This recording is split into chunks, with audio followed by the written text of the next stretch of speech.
Now we're going to have the reading of the law. Exodus 20th chapter. Going to start at verse 1 through 17. Okay, go ahead. And God spake all these words, saying, I am the Lord thy God, which have brought thee out of the land of Egypt, out of the house of bondage. Thou shalt have no other gods before me. Thou shalt not make unto thee any graven image, or any likeness of anything that is in heaven above, or that is in the earth beneath, or that is in the water under the earth. Thou shalt not bow down thyself to them, nor serve them. For I, the Lord thy God, am a jealous God, visiting the iniquity of the fathers upon the children unto the third and fourth generation of them that hate me, and showing mercy unto thousands of them that love me and keep my commandments. Thou shalt not take the name of the Lord thy God in vain, for the Lord will not hold him guiltless that taketh his name in vain. Remember the Sabbath day to keep it holy. 6 days shalt thou labor and do all thy work, but the seventh day is the Sabbath of the Lord thy God. In it thou shalt not do any work, thou, nor thy son, nor thy daughter, thy manservant, nor thy maidservant, nor thy cattle, nor thy stranger that is within thy gates. For in 6 days the Lord made heaven and earth, the sea, and all that in them is, and rested the seventh day. Wherefore the Lord blessed the Sabbath day and hallowed it. Honor thy father and thy mother, that thy days may be long upon the land which the Lord thy God giveth thee. Thou shalt not kill. Thou shalt not commit adultery. Thou shalt not steal. Thou shalt not bear false witness against thy neighbor. Thou shalt not covet thy neighbor's house. Thou shalt not covet thy neighbor's wife, nor his manservant, nor his maidservant, nor his ox, nor his ass, nor anything that is thy neighbor's. Let's go into Ecclesiastes, the 12th chapter. Read verses 13 and 14. Read it when you get there. Let us hear the conclusion of the whole matter. Fear God and keep his commandments. For this is the whole duty of man. For God shall bring every work into judgment, with every secret thing, whether it be good or whether it be evil. Let's go into Revelation chapter 22. We're going to read verses 14 and 15. Read it when you get there. Blessed are they that do his commandments, that they may have right to the tree of life, and may enter in through the gates into the city. For without are dogs, and sorcerers, and whoremongers, and murderers, and idolaters, and whosoever loveth and maketh a lie. We want to thank God for the reading of the law. Mm-hmm.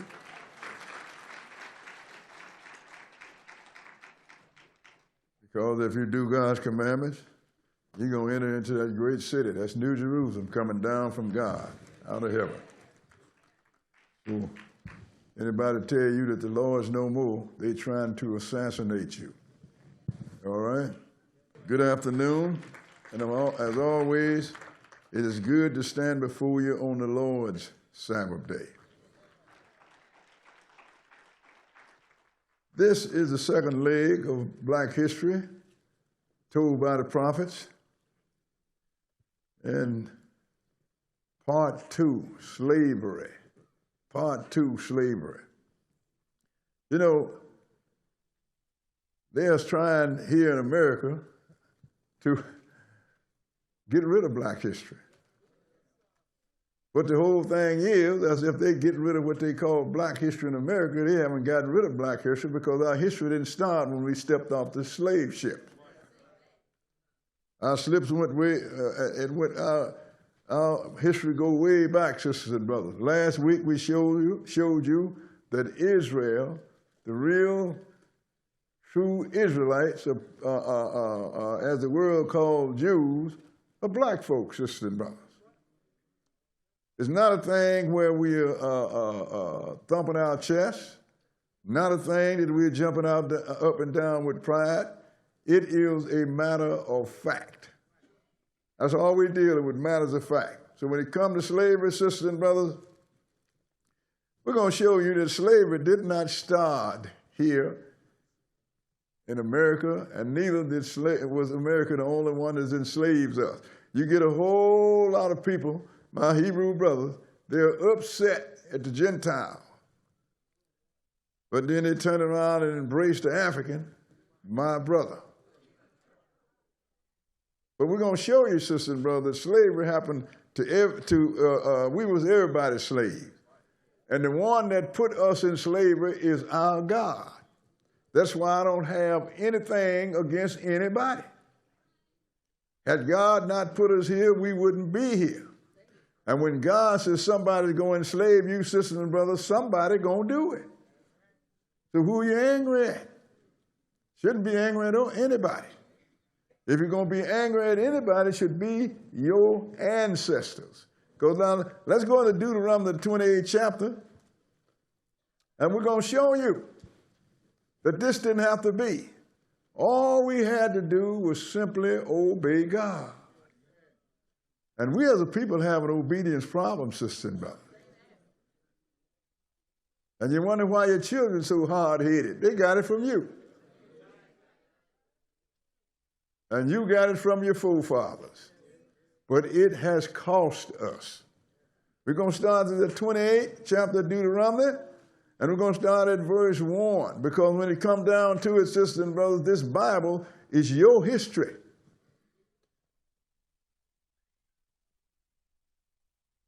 And don't nobody want to tell you your history, so you have to tell it. Everybody's telling his story. Now we're going to do our story. Verse 1, 28 and 1, go ahead. And it shall come to pass, if thou shalt hearken diligently unto the voice of the Lord thy God, to observe and to do all his commandments, which I command thee this day, that the Lord thy God will set thee on high above all nations of the earth. Now that is that's a pretty good deal, isn't it? He didn't say he's going to make you popular among the nations, or he's going to make you in a partnership. If you do what he said and keep his commandments, he is going to put you above all nations on the earth. That is a vaunted position, isn't it? Right. Now, he's offering this to your forefathers. Go ahead and read. And all these blessings shall come on thee and overtake thee, if thou shalt hearken unto the voice of the Lord thy God. He said they're going to come on you and overtake you. You wouldn't be able to run away from the blessing. You'd be running and the blessing run you down. Be blessed. That's what overtake means. Go ahead and read. Blessed shalt thou be in the city, and blessed shalt thou be in the field. Go ahead. Blessed shall be the fruit of thy body, and the fruit of thy ground. Go ahead. And the fruit of thy cattle. Go ahead. And the increase of thy kind, and the flocks of thy sheep. Now your children are going to be blessed. That's the fruit of your body. And everything that you have is going to be blessed. Skip down to verse 10. Verse 10 and go ahead. And all the people of the earth shall see that thou art called by the name of the Lord. That's the name is Israel. That's the Lord's name. That's one of his names. Go ahead and read. And they shall be afraid of thee. And they're going to be afraid of you because they know that the creator of this whole universe said he is your God. And they be real careful about messing with you. Skip down to verse 12. Verse 12 and go ahead. The Lord shall open unto thee his good treasure, the heaven to give the rain unto thy land in his season, and to bless all the work of thine hand. Oh, boy, that's pretty absolute, isn't it? Right. Go ahead and read. And thou shalt lend unto many nations, and thou shalt not borrow. So he's going to make you the financier of the whole planet. Think about it now. Anybody want to build a house. They want to build a business. They want to build bridges. They wanted to create, grow big crops and everything. When they want money, they had to come to us.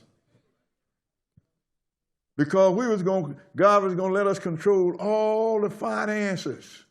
So we will loan to all other nations, and you wouldn't have to borrow from nobody.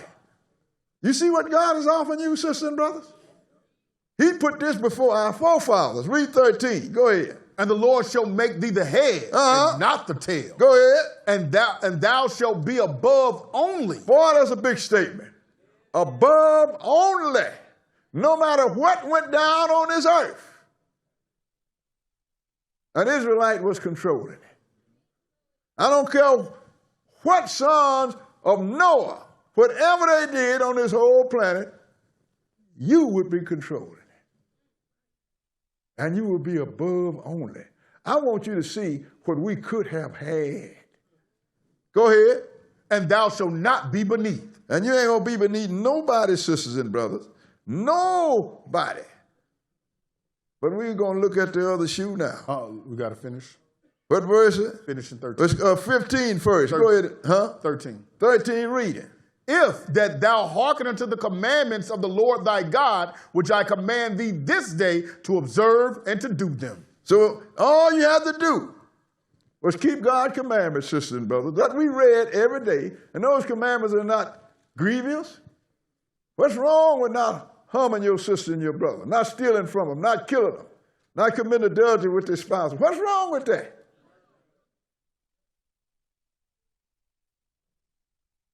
We didn't want to do that.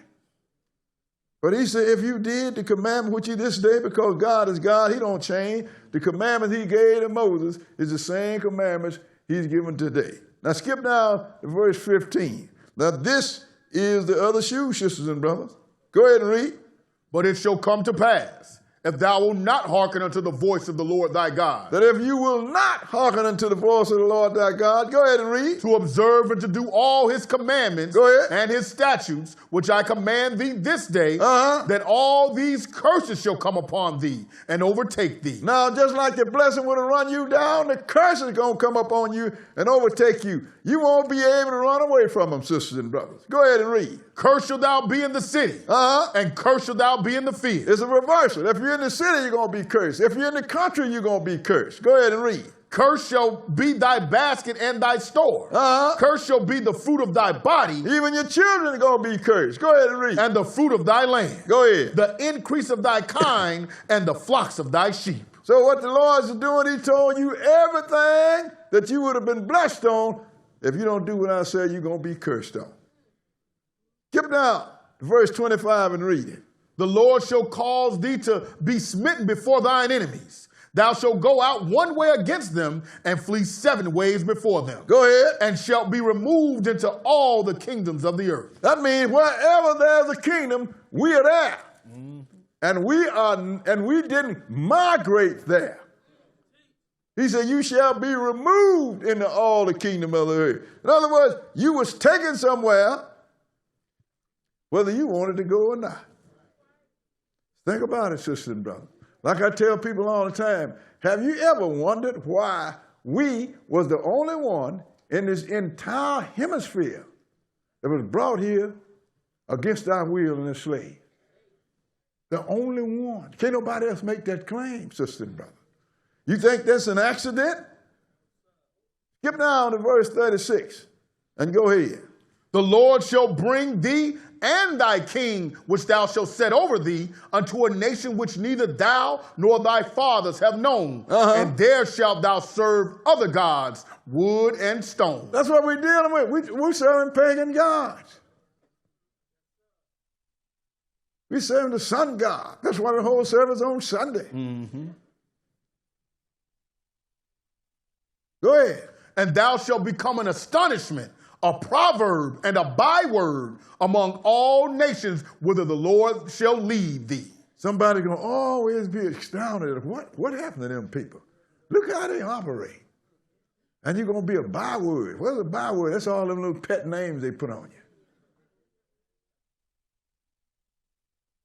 You are the one that this is gonna come on, sisters and brothers. In how many nations? In all the nations, whither the Lord thy God shall give thee. So whether you're among whites or whether you're in black or in between, you're going to be treated the same.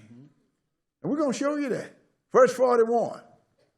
Verse 41, go ahead. Thou shalt beget sons and daughters, but thou shalt not enjoy them. Go ahead. For they shall go into captivity. And that's what's happening.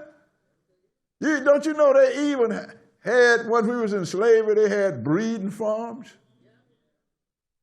Especially after the time when they abolished slavery and they couldn't bring them over by ship. So what they do, they got a male and had him impregnate a whole bunch of women. And the slave go on. We didn't know that, did we? It's been real rough, sisters and brothers. Skip down to verse 43 and go ahead.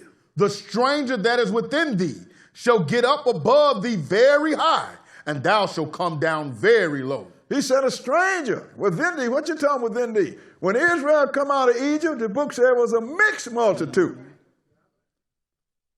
See, Egypt was a great nation. They had a whole lot of people down there. And once the people saw what Israel's God did to Egypt, they wanted to be with Israel and their God. So when Israel come up out of Egypt, it was a mixed multitude. But what it said, a stranger that's within you going to come up very high. It just said one of the strangers or two of the strangers, the stranger.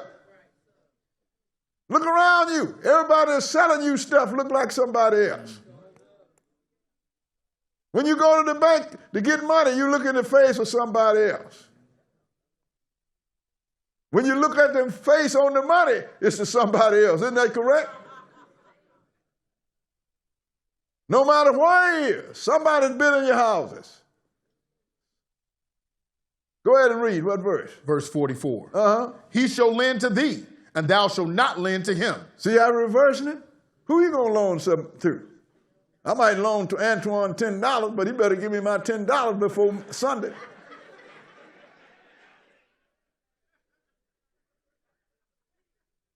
But what bank do you have, sisters and brothers? Go ahead and read. He shall be the head, and thou shalt be the tail. He said that stranger. He didn't name him, didn't he? Go ahead and read. Moreover, all these curses shall come upon thee, and shall pursue thee, and overtake thee, till thou be destroyed, because thou hearkenest not unto the voice of the Lord thy God, to keep his commandments and his statutes, which he commanded thee. Go ahead. And they shall be upon thee for a sign and for a wonder, and upon thy seed forever. So all these curses are going to come up on you. And they're going to pursue you. And they're going to be a sign and for a wonder. What does a sign do, sisters and brothers?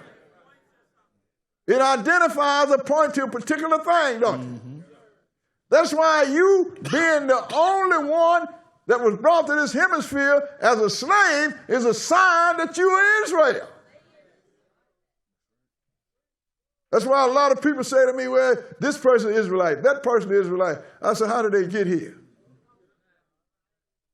Well, they migrated. They ain't Israel.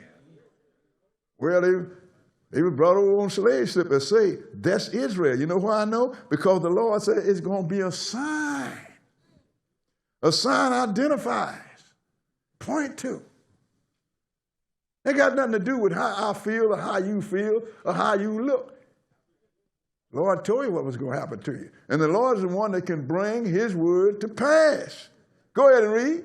Because thou servest not the Lord thy God with joyfulness and with gladness of heart, for the abundance of all things. Go ahead. Therefore thou shalt serve thine enemies, which the Lord shall send against thee, and in hunger, and in thirst, and in nakedness, and in want of all things. And he shall put a yoke of iron upon thy neck, until he have destroyed thee. Now, because you won't serve the God of happiness, he said you're going to serve your enemy in want of all things. You working hard like in slavery. He beat you, abused you. But you still had to work.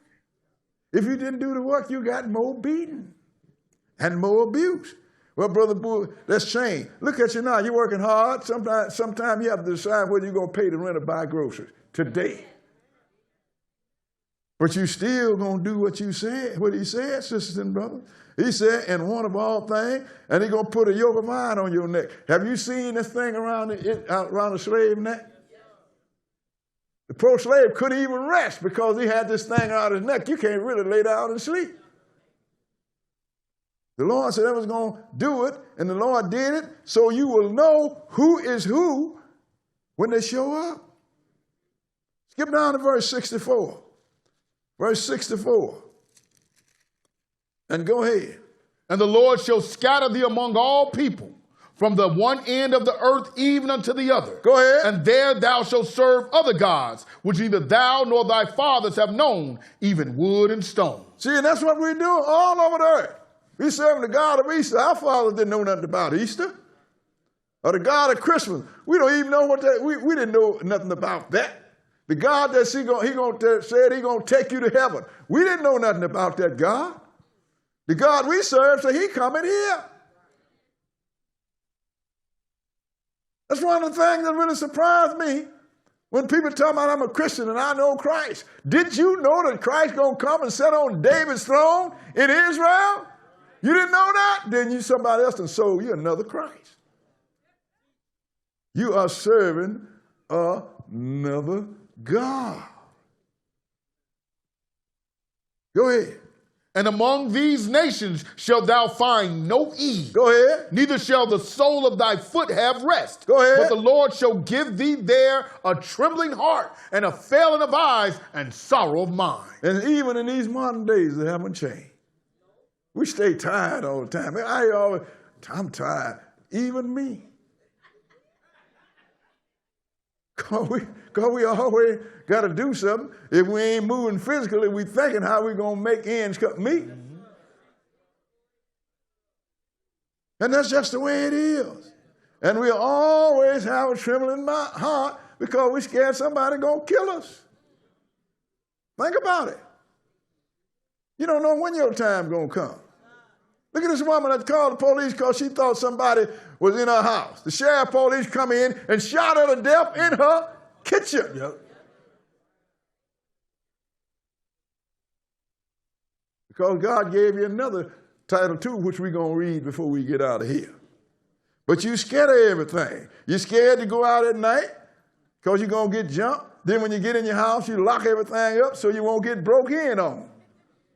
You just scared of everything. What verse is that? We're at 66. Go ahead and read. And thy life shall hang in doubt before thee, and thou shalt fear day and night, and shall have none assurance of thy life. That means you ain't guaranteed you're going to make it. You're the most likely to get killed in every country that you in. We're going to show that to you. Skip down to verse, what was it, 66? Yeah. Skip down to verse 6 to 8. Verse 6 to 8 and go ahead. And the Lord shall bring thee into Egypt again with ships. By the way whereof I spake unto thee, thou shalt see it no more. He's going to bring you into Egypt again by ships. So the way I'm going to do this, you ain't going to see it no more. Go ahead and read. And there ye shall be sold unto your enemies for bondmen and bondwomen, and no man shall buy you. Who in this hemisphere was sold for bondmen and bondwomen, slave men and female and slave? I look at the brother on YouTube, tried to talk. Oh, you see, now, that is a matter of opinion, see? That's the way you look at things. Because maybe he is actually talking about going to Egypt. He already told you he's going to scatter you all over the world. So how is it that Egypt is all over the world? Well, you know, it sounds like conjecture to me. That's the first. That's 2-3 times I wish I got and I ain't going to say it. But the whole thing, it is not conjecture. If we say it's so, that Egypt is a house of bondage to us. He questioned that. So instead of me just telling you scripture, we're going to read to you whether Israel is going to go into Egypt again. Let's go into Hosea the 11th chapter. Hosea the 11th chapter. You here, and you're the only one that was brought here as a slave. Now you're going to question the sign that God gave you that you're a slave. Hosea chapter 11. Then you're going to question, well, that don't really mean you're going to go into Egypt again. That really means what it said, that you're going to go into Egypt again by ship. I always said, how can Egypt be in every nation? Egypt is one nation, isn't it? Right. So look what it said in Hosea 11th chapter here. Hosea 11 and read verse 1. Go ahead. When Israel was a child, then I loved him and called my son out of Egypt. That's called Israel his son. Didn't he tell Moses to tell Pharaoh that Israel is my son, even my firstborn? If you don't let my son go, I'm going to kill your son, even your firstborn. My son. And call my son out of Egypt. Skip down and read verse 5 and look what it says here. He shall not return into the land of Egypt. Wait a minute. What does not return mean? He ain't going back into the land of Egypt. But I'm going to have him scattered. How? Go ahead and read. But the Assyrians shall be his king because they refuse to return. Who took out the northern kingdom? The Assyrians, sisters and brothers. And they haven't been back since. So the Lord said, we ain't going back into Egypt. And we didn't. The Syrians took out the northern kingdom, and the Babylonians took out the southern kingdom. In fact, the Egyptian ain't in Egypt no more. We showed you that last week. So now the Lord then laid the blessing and the curses on the table. Let's see which one we chose. Let's go into Daniel's the 9th chapter. Daniel's chapter 9. I get so disappointed, sisters and brothers. I get so upset sometimes. I turn on TV and I see guys like me trying to reverse their history. I have to deny that I'm an Israelite. I have to deny that I was a slave. I have to deny that Israel is black so I can get along and be in favor of my white counterparts. And that bothers me.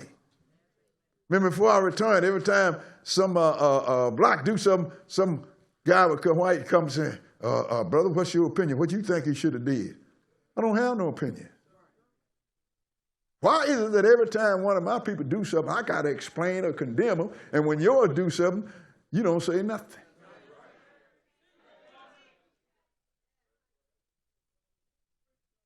So we're dealing with the facts, sister and brother.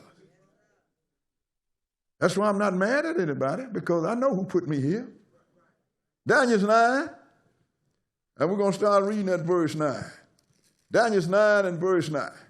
See, people don't want to hear the truth. They want to hear opinions, sister and brother. Well, you're not going to get no opinions here at Israel of God. I don't care what camp you go to.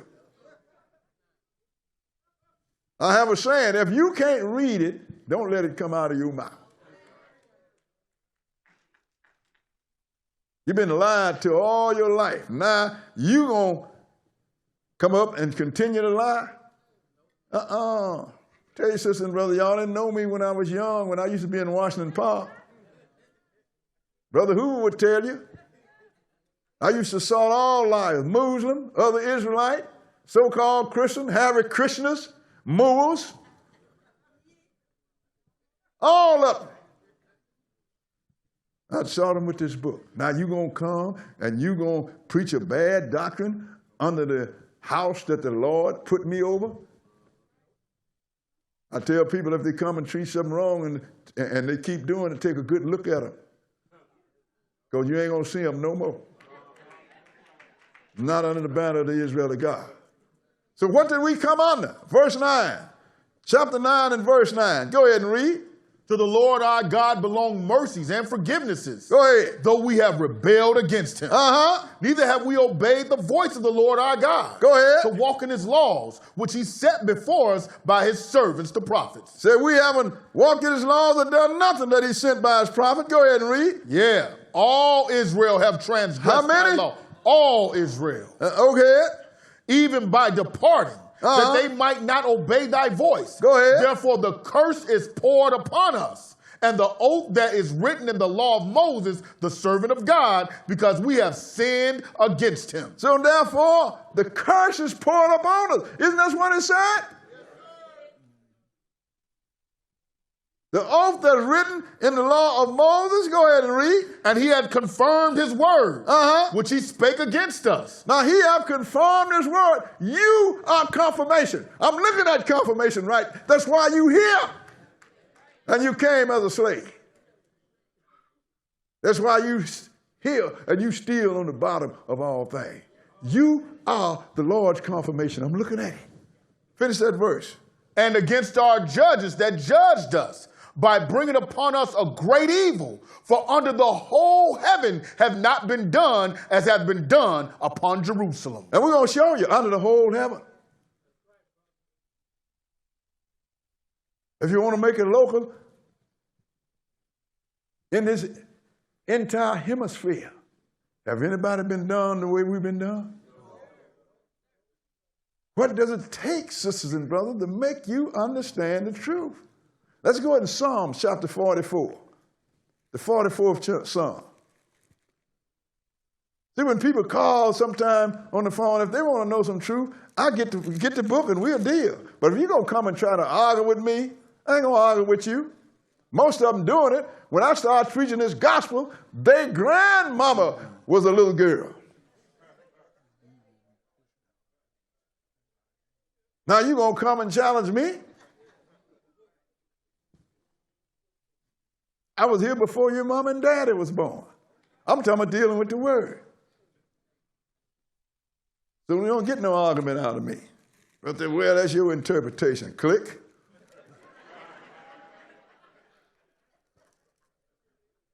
You ain't worth saying goodbye to.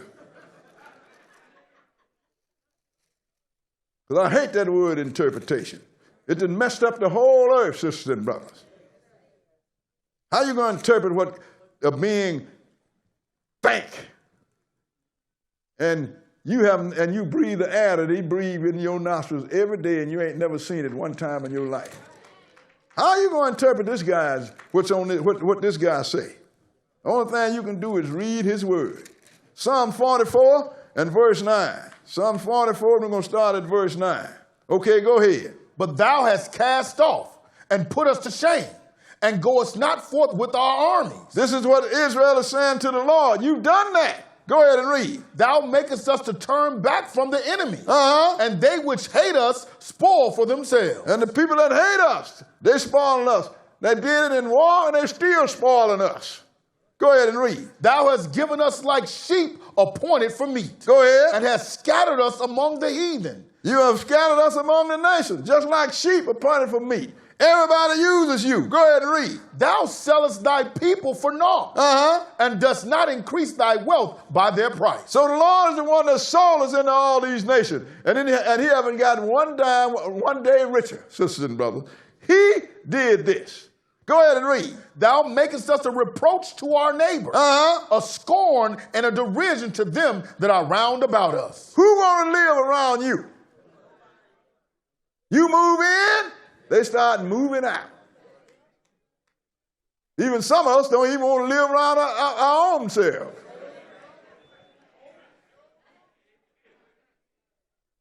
Well, I'm going to get out of Chicago. I'm going to Country Club Hill. I'm going to get rid of the heathen. I'm going to get rid of the little, what do they call our boys? Thugs. Then on your way to the kitchen, you look in your living room, you got one of them sitting on your couch looking at your TV. How is that, Brother Boy? Because the Lord said a curse is going to overtake you. You can't run away from it. Go ahead and read. Thou makest us a byword among the heathen, a shaking of the head among the people. You a byword, and everybody's shaking their head at you. Look at them people. Look at them blinking and blink.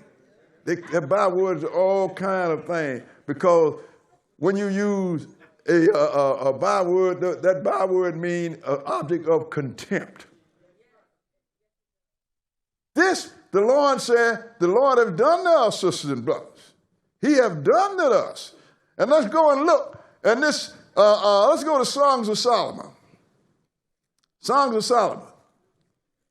Gentiles told you, hey, see, this is a love story between Solomon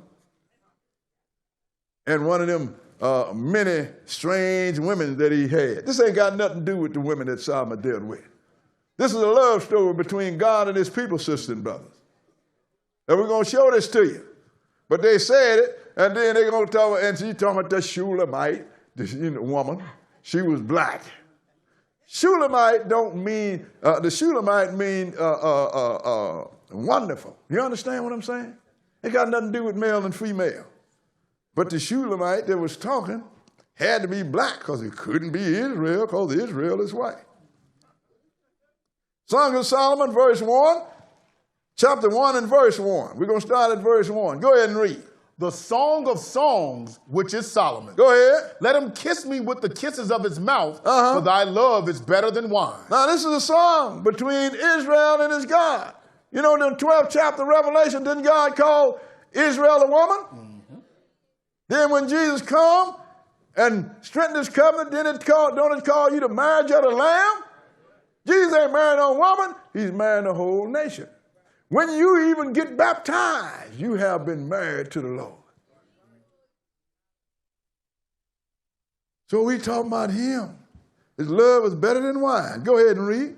Because of the savor of thy good ointments, thy name is as ointment poured forth. It is. It's his healing, his name. Go ahead and read. Therefore do the virgins love thee. Therefore do the virgin love you. What, sisters and brothers? If you want to know what virgin he's talking about, all you got to do on your own is go to 2 Corinthians, the 11th chapter, and it will tell you. Paul said, I have espoused you to one husband as a chaste virgin. He's talking about espousing the people to Jesus, sister and brother. That means I'm going to marry you to the Lord as a chaste virgin. What do you mean chaste virgin? That means that he have purged your sins. Y'all understand? And you are clean. You have not slept with Satan and his ministers. Go ahead and read what verse? Verse 4. Draw me. We will run after thee. The king hath brought me into his chambers. We will be glad and rejoice in thee. We will remember thy love more than wine. The upright love thee. So draw me and I'll run after you. We're going to remember the king. What king? The king of Israel. Jesus. Draw me. So I love you. Thy love, remember that. We will remember thy love more than wine. The upright love thee. Only the upright, the people that are righteous love Jesus, sister and brother. People that are unrighteous don't love him because he tells them, I'm going to cut you off and throw you in the fire. Go ahead and read. I am black, but calmly, O ye daughters of Jerusalem. Now this is Jesus talking now. This ain't no Shulamite woman. And we're going to show you that. I am black, but calmly, O you daughters of Jerusalem. Well, you know, God ain't got no color. Then why you got the white picture on the wall?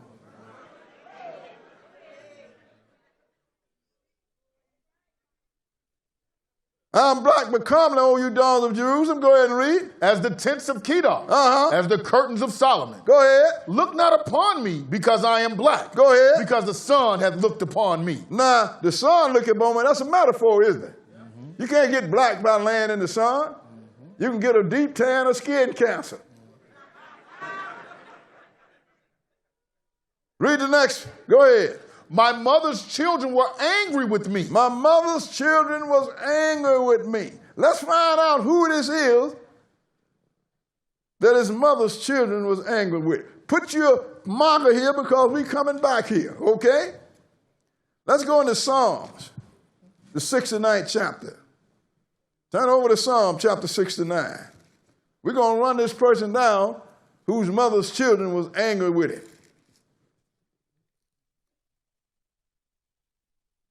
Back up to Psalms. We're going to read Psalm 69, chapter 69. And we're going to start reading at verse 6. 69 and verse 6. 69 and verse 6. Okay, read it. Let not them that wait on thee, O Lord God of hosts, be ashamed for my sake. Now, this is Jesus talking to the Father. Let not them that wait on you, O Lord of hosts, those who are waiting on the Lord, the one that know the truth. And we're waiting. Lord, I know I'm waiting. I've been praying for the Lord to let me last until he comes. And it's not an impossible or unreasonable request because we are in the last days, sister and brother. And I know through prophecy, not through I have a feeling and what it looked like. I know through prophecy. So don't let guys like me and sisters and brothers like me be ashamed for thy sake. Go ahead. Let not those that seek thee be confounded for my sake. And let not those that seek thee, those are the one that's seeking the Father, don't let them be confounded for my sake. This is what Jesus said, because I'm going to tell you what I did for your sake. Go ahead and read. O God of Israel, because for thy sake I have borne reproach. Go ahead. Shame hath covered my face. Because thy face, I went out there and let people spit on me, slap me around, put thorns on my head as crown.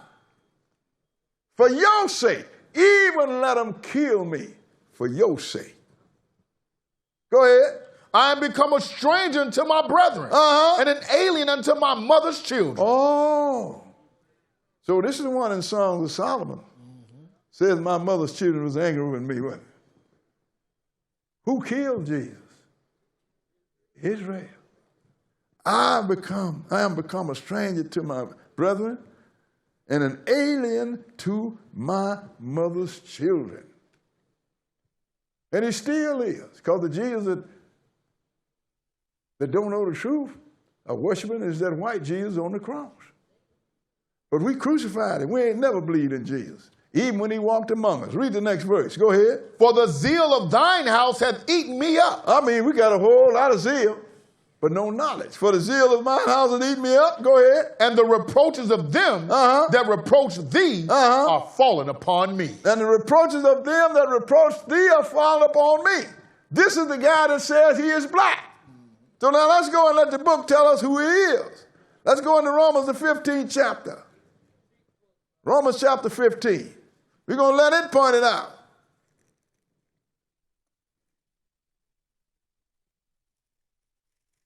Romans chapter 15. And we're going to start at verse 1, and we're going to skip.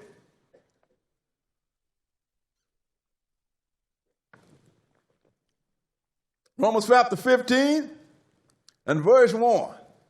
Read it. We then that are strong ought to bear the infirmities of the weak, and not to please ourselves. And we should. But skip down to verse 3 and read it. For even Christ pleased not himself. Go ahead. But, as it is written, the reproaches of them that reproach thee fell on me. So that was Christ talking that we just got to reading in Psalm. That was Christ that said, my mother's children. That was Christ that said, I am black. All of a sudden, all over YouTube with black Jesus, black Jesus. I said, I knew that 56 years ago. What you telling me that's new? So it was Jesus whose sisters and brothers didn't like it because he came through the tribe of Judah. He was a Hebrew Israelite. It was Jesus that died for the sins that we committed, so we all wouldn't die, being that the wages of sin is death. So it was Jesus that said, I am black.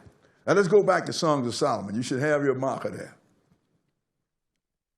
And we're going to read verse 6. Songs of Solomon, verse 6. Okay, read it.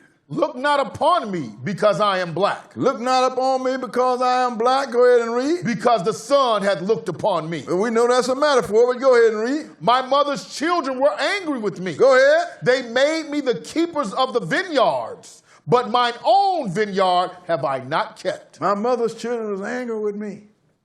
They made me keepers of the vineyard, while my own vineyard has gone unkept. Is he talking about grapes where they make wine? Talking people. Let's go look at it. Let's go into Isaiah, the 5th chapter. Isaiah chapter 5. That's why we tell people, bring your own book. Because I don't want you to think that we're reading some weird book. We're reading the one that's been in your house all your life that you ain't never paid no attention to.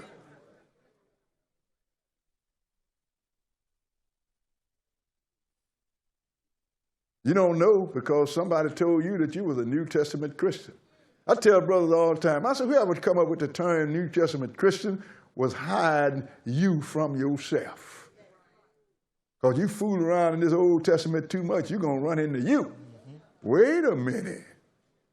This is what's happened to me. Think about it. Isaiah the 5th chapter, we're going to start at verse 1, 5 and 1. Isaiah 5 and verse 1. Okay, go ahead. Now will I sing to my well-beloved, a song of my beloved touching his vineyard. Which this still a love story, ain't it? Same one. Now will I sing to my beloved, a song of my beloved touching his vineyard. Go ahead and read. My well-beloved hath a vineyard in a very fruitful hill. Go ahead. And he fenced it and gathered out the stones thereof and planted it with the choicest vine and built a tower in the midst of it. Go ahead. And also made a wine press therein. And he looked that it should bring forth grapes, and it brought forth wild grapes. I mean, he gave his vineyard everything that it needed. Good laws, good statutes. The choice seed. But when he looked for grapes, what did he find? wild grapes. Go ahead and read. And now, O inhabitants of Jerusalem and men of Judah, judge, I pray you, betwixt me and my vineyard. See, shouldn't be no wild grapes in there. I didn't plant them. I gave them everything that they needed.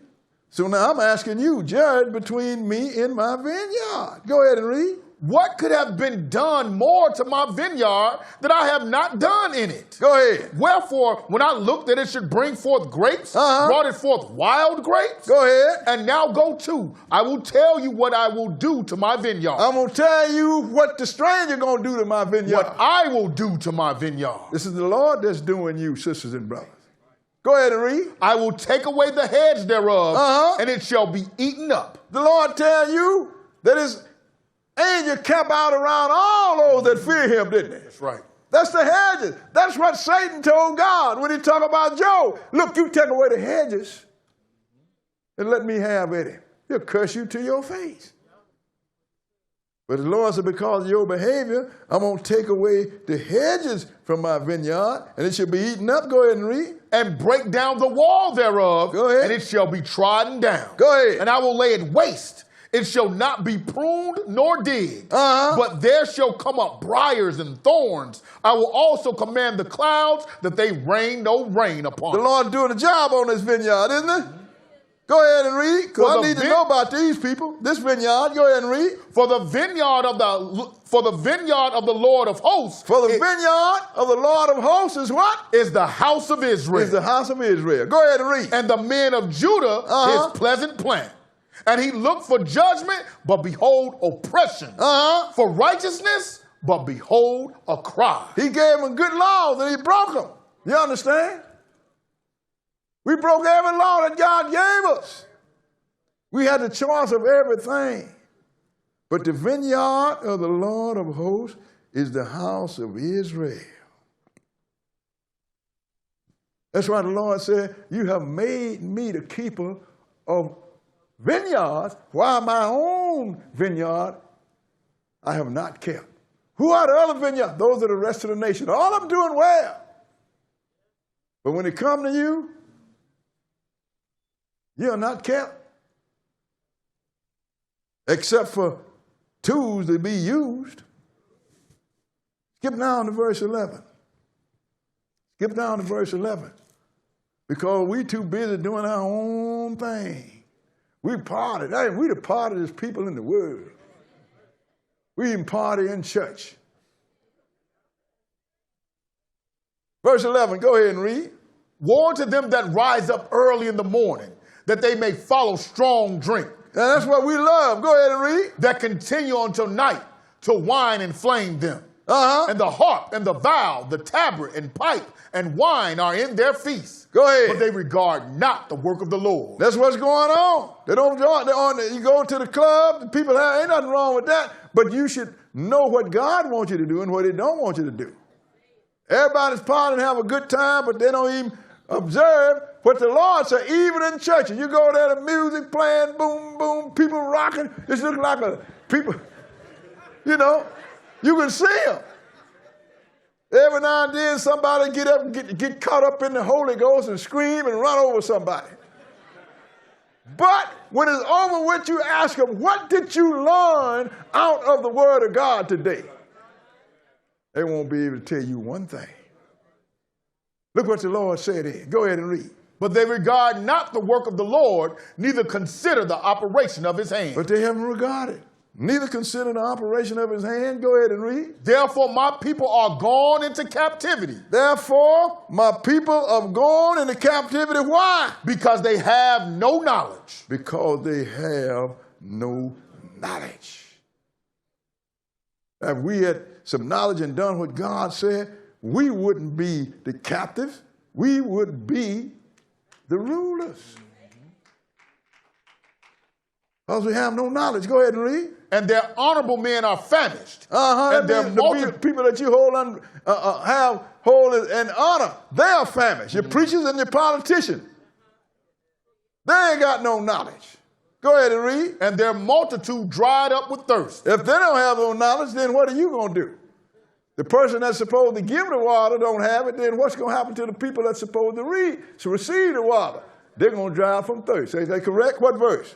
14. Go ahead. Therefore hell hath enlarged herself and opened her mouth without measure. Now hell have enlarged herself. The people all, when they think hell, your mind go to the Satan in the ground barbecuing people. Sisters and brothers, hell is a state of condition. We haven't liquefied that the Lord is going to bring it existence when he comes. But you are in hell now. You work every day, but you ain't got enough money.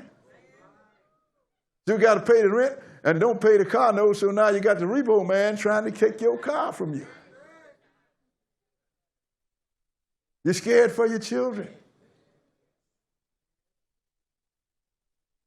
You're driving your car and the police pull you over. Now you're trembling because you're scared you might get shot.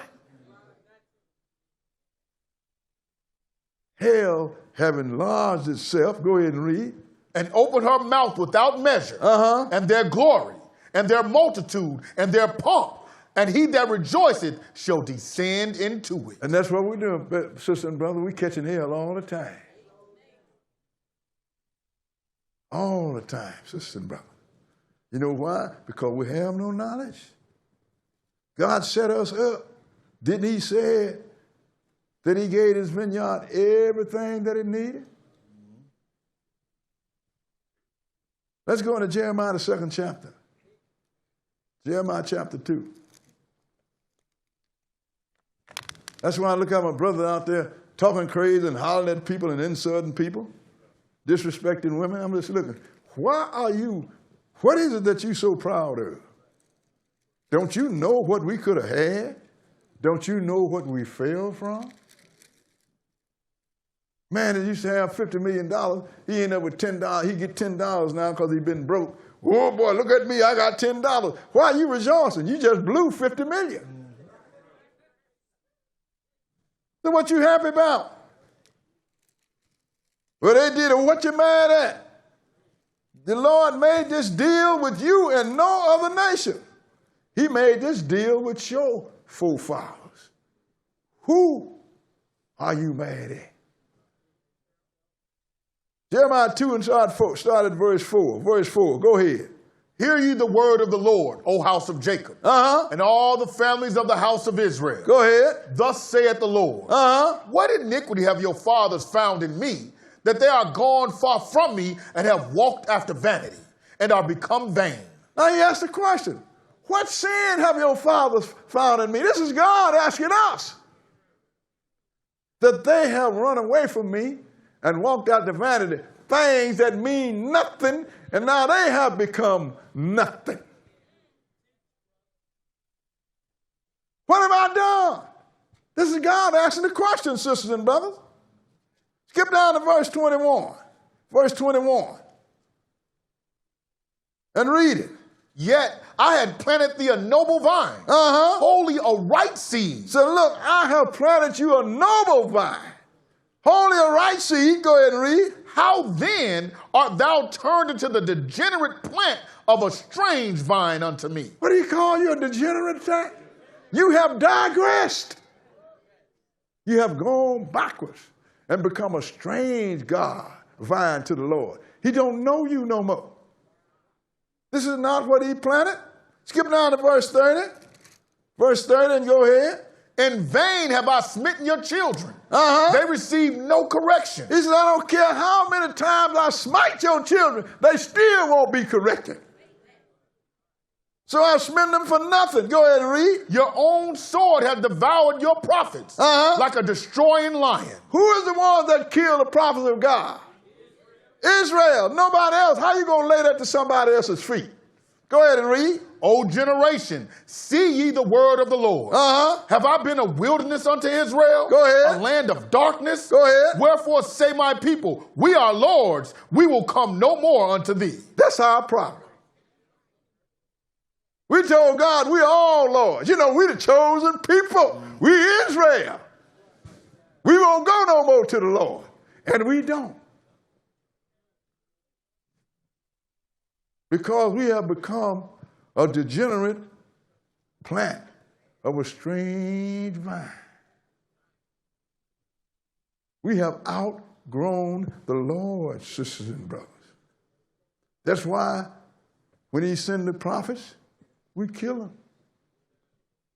We stone them. Let's go into Luke, the 13th chapter. So who you mad at, Israel? That's my question. Who are you mad at?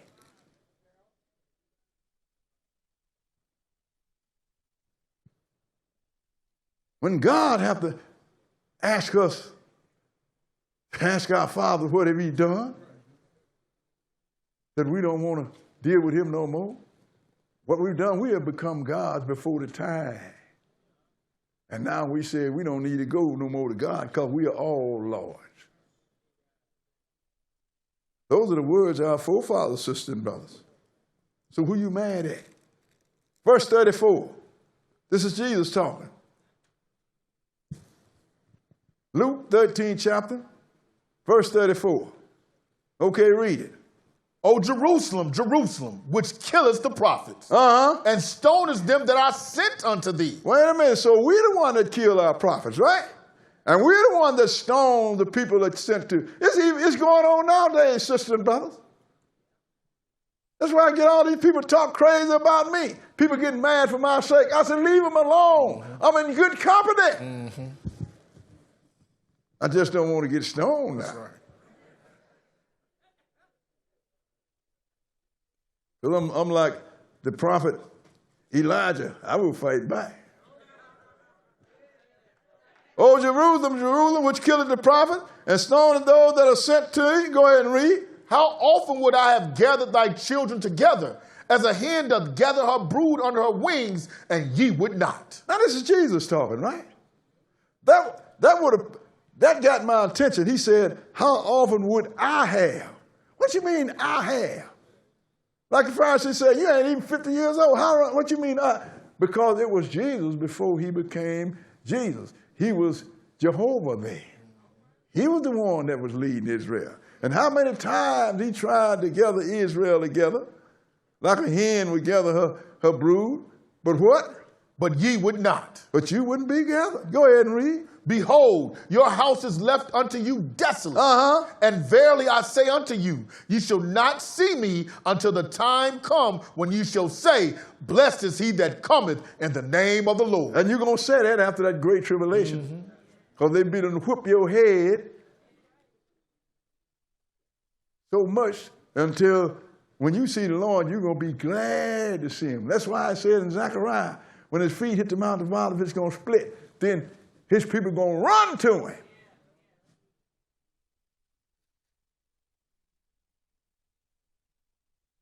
But the whole thing is, we have forced him to keep other vineyards while his own vineyard have gone unkept. Let's go into Jeremiah, the 12th chapter. Jeremiah chapter 12.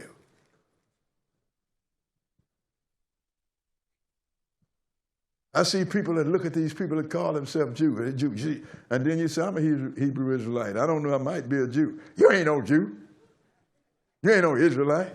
On what do you base this profound knowledge that you have and tell me what I'm not? And when this guy say he is, you don't question him one time. Verse 7, go ahead and read. I have forsaken mine house. I have left mine heritage. I have given the dearly beloved of my soul into the hand of her enemies. So this is the love story he had. You understand? I've forsaken my house. I've given the dearly beloved of my soul into the hands of her enemies. And you're going to find out we got plenty. Go ahead and read. Mine heritage is unto me as a lion in the forest. It crieth out against me. Therefore have I hated it. You mean God hated Israel? That's what he said, didn't he? See, God can't hate. I look at people. God can't hate. This is the guy that drowned the whole world. What you talking about? He said, look, they're just like a lion in the forest. They have cried out against me. Go ahead and read. Mine heritage is unto me as a speckled bird. Go ahead. The birds round about are against her. Go ahead. Come ye, assemble all the beasts of the field, come to devour. Now that's why when he broke the wall down, all the beasts come against you. All the birds, just like you're a speckled bird. Over here you got black bird. Over here you got white bird. And in the middle you're a speckled bird. Then don't none of them like you. They're all against you, black or white, or in between. And all of them come and take advantage of you. Just like the beasts of the field come to devour. Go ahead and read. Many pastors have destroyed my vineyard. Who? Pastors. What is that?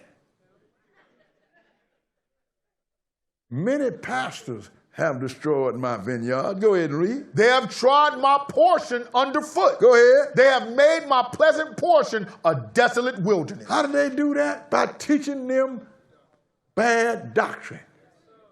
Go ahead and read. They have made it desolate, and being desolate, it mourneth unto me. The whole land is made desolate because no man layeth it to heart. We had bad pastors then, and we got bad pastors now that don't teach you the truth. Go to a Sunday church. You get insulted if people get upset at you. Ask them, why are you here on the first day of the week? And the Lord tell you that the seventh day is his Sabbath day.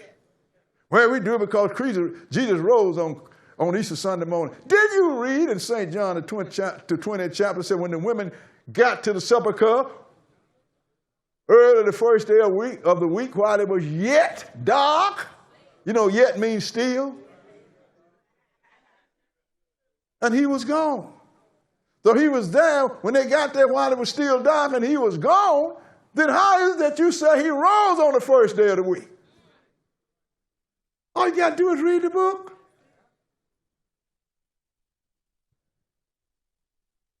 And you'll find out. So who have brought this to you? The pastors, sisters, and brothers. That's why the Lord said, I've forsaken my house. I'm going to destroy it. Let's go into Luke. Verse 12. Verse 12, go ahead and read it. The spoilers are come upon all high places. The spoilers are come upon all high places. Who are the spoilers? These are the people that come in and knock you off and take everything you got. They cheat you. They steal from you, whether it's by the sword or by the pen. You are still spoiled because you have no knowledge. Finish that. Through the wilderness. For the sword of the Lord shall devour from the one end of the land even to the other end of the land. No flesh shall have peace. So who is the one that's going to devour Israel? Who swore it? The sword of the Lord. He's going to take you, and he is going to devour the land that he had, and he shipped us off into slavery. We're going to deal with the leg just before we got scattered over the African continent and also Europe before we came here. Let's go into Luke, the 19th chapter. Luke chapter 19.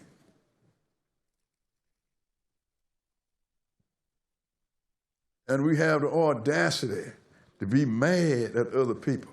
We brought this on. I said, God tried everything he could to stop it. Sent his prophets, rising early in the morning, we killed them. The one that we didn't kill, they were sick and wounded because we stoned them. Get away from me. I don't want to hear what the Lord got to say. Now the Lord has brought the drum on you. Now you mad at everybody. You should be mad at your ancestors. Luke chapter 19. And we're going to start reading at verse 29. Luke chapter 19 and verse 29. This is when Jesus was coming up on Jerusalem. Go ahead and read. And it came to pass, when he was come nigh to Bethphage and Bethany, at the mount called the Mount of Olives, he sent two of his disciples. Go ahead. Saying, Go into the village over against you, and the which at your entering ye shall find a coat tied, whereon yet never a man sat. Loose him and bring him hither. Because they're going to fulfill the prophecy of Zechariah, where he said, Tell the daughters of Zion, your king cometh unto you, lowly and riding up on the ass, the coat the foal of an ass. But skip down to verse 35 and let's see what happened. Verse 35, go ahead. And they brought him to Jesus, and they cast their garments upon the coat, and they set Jesus thereon. So they brought the ass there, and they put their garments across him, and they set Jesus on him. And skip down to verse 44. Let's see where we go from there. Go ahead.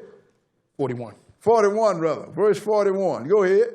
And when he was come near, he beheld the city and wept over it. When Jesus was riding into Jerusalem on the back of that ass, he looked at Jerusalem and he started to cry.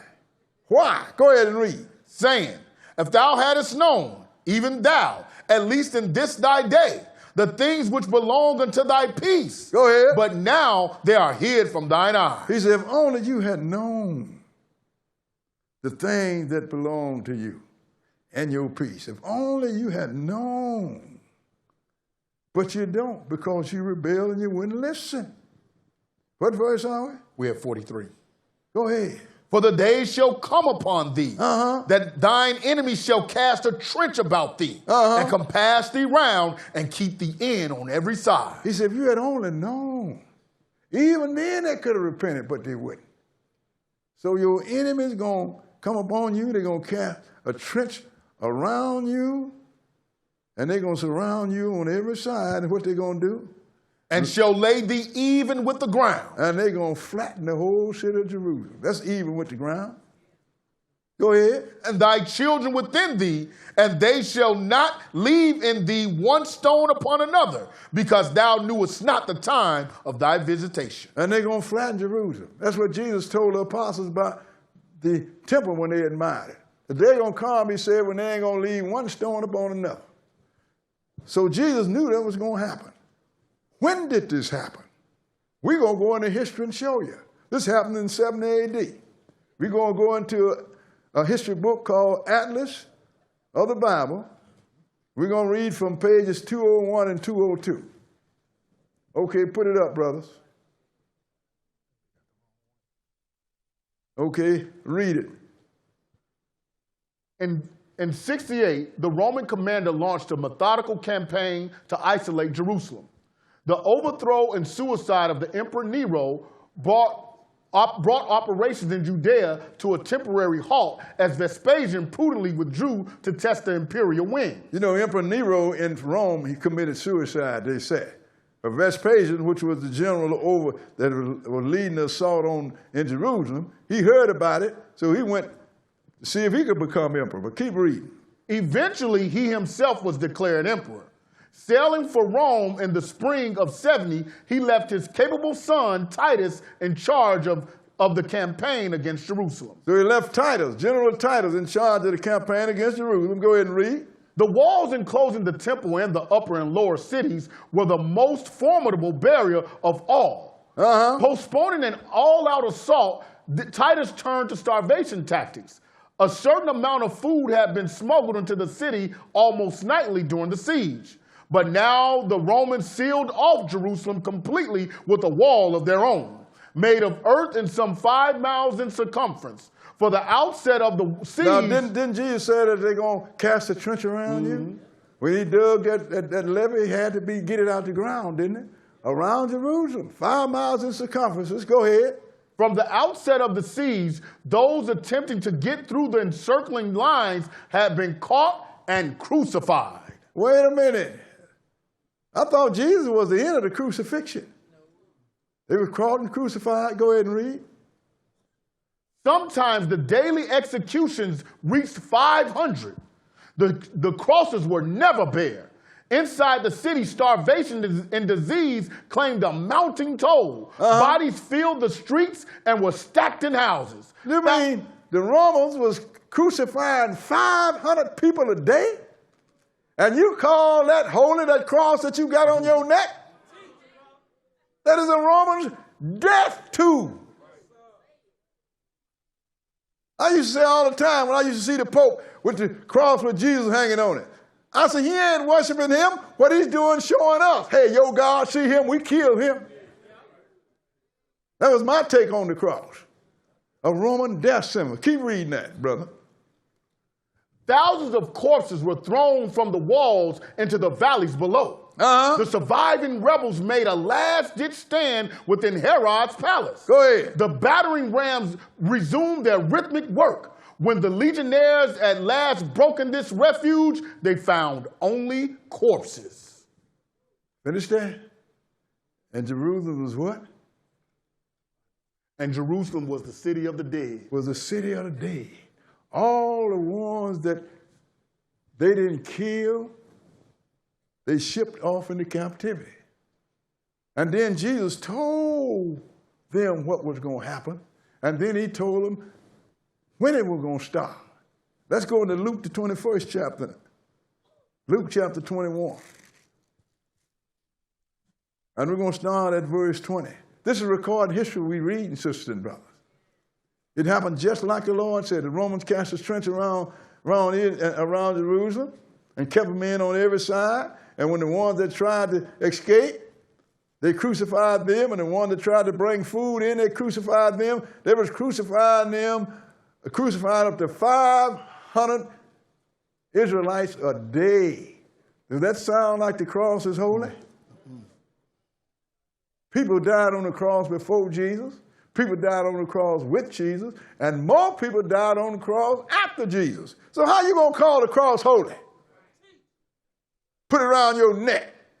When the Lord told you in Exodus, the 20th chapter, thou shalt make no graven image of anything that is in heaven or in earth.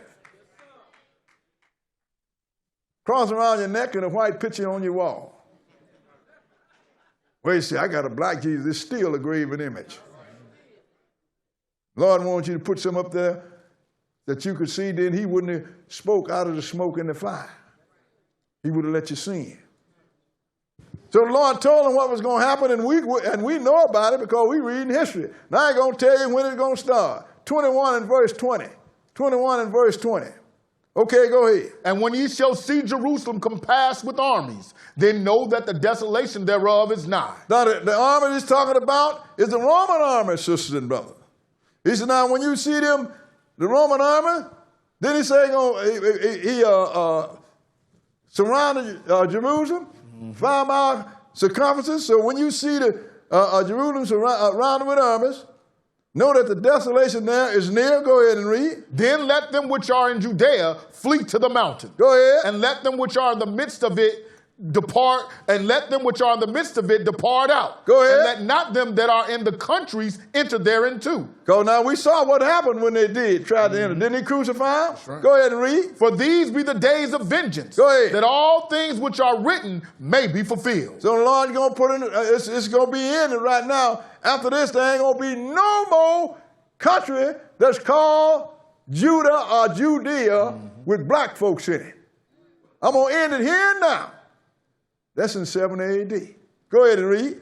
But woe unto them that are with child, and to them that give suck in those days. For there shall be great distress in the land, and wrath upon this people. Great distress in the land and wrath upon this people. Talking about Israel, the Jews. This is the last of the southern kingdom here. Go ahead and read. And they shall fall by the edge of the sword, and shall be led away captive into all nations. And Jerusalem shall be trodden down of the Gentiles until the times of the Gentiles be fulfilled. Then it said in prophecy, you're going to be fall by the edge of the sword, and you're going to be led captive into all nations until the times of the Gentiles be fulfilled. Who are the Gentiles? Those are the Europeans and what we call white folks.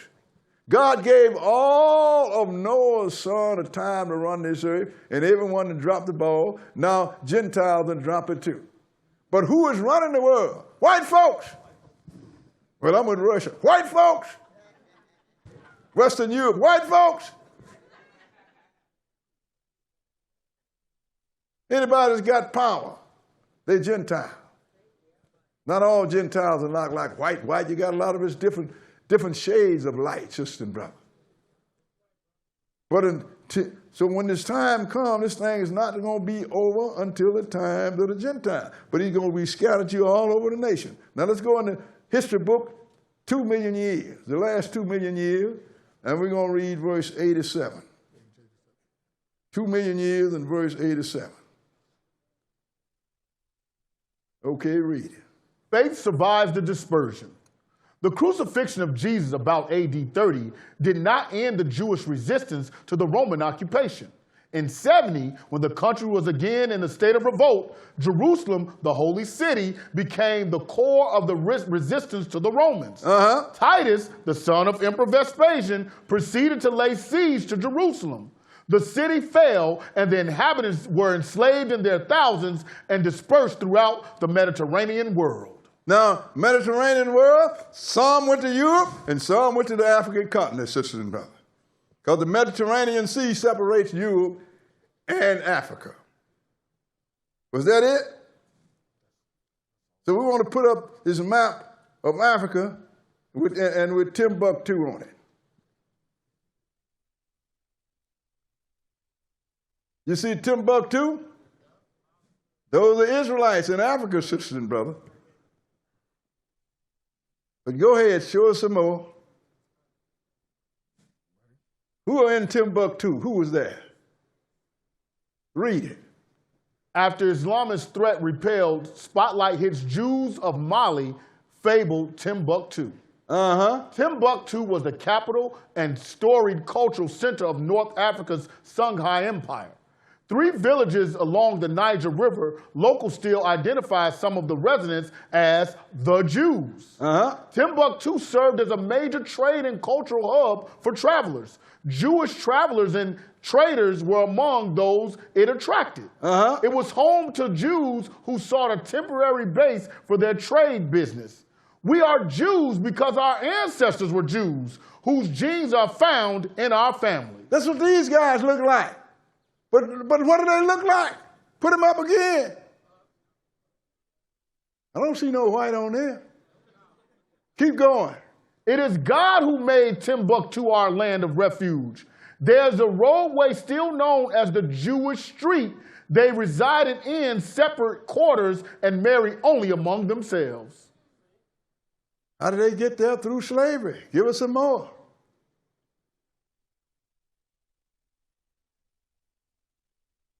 Go ahead.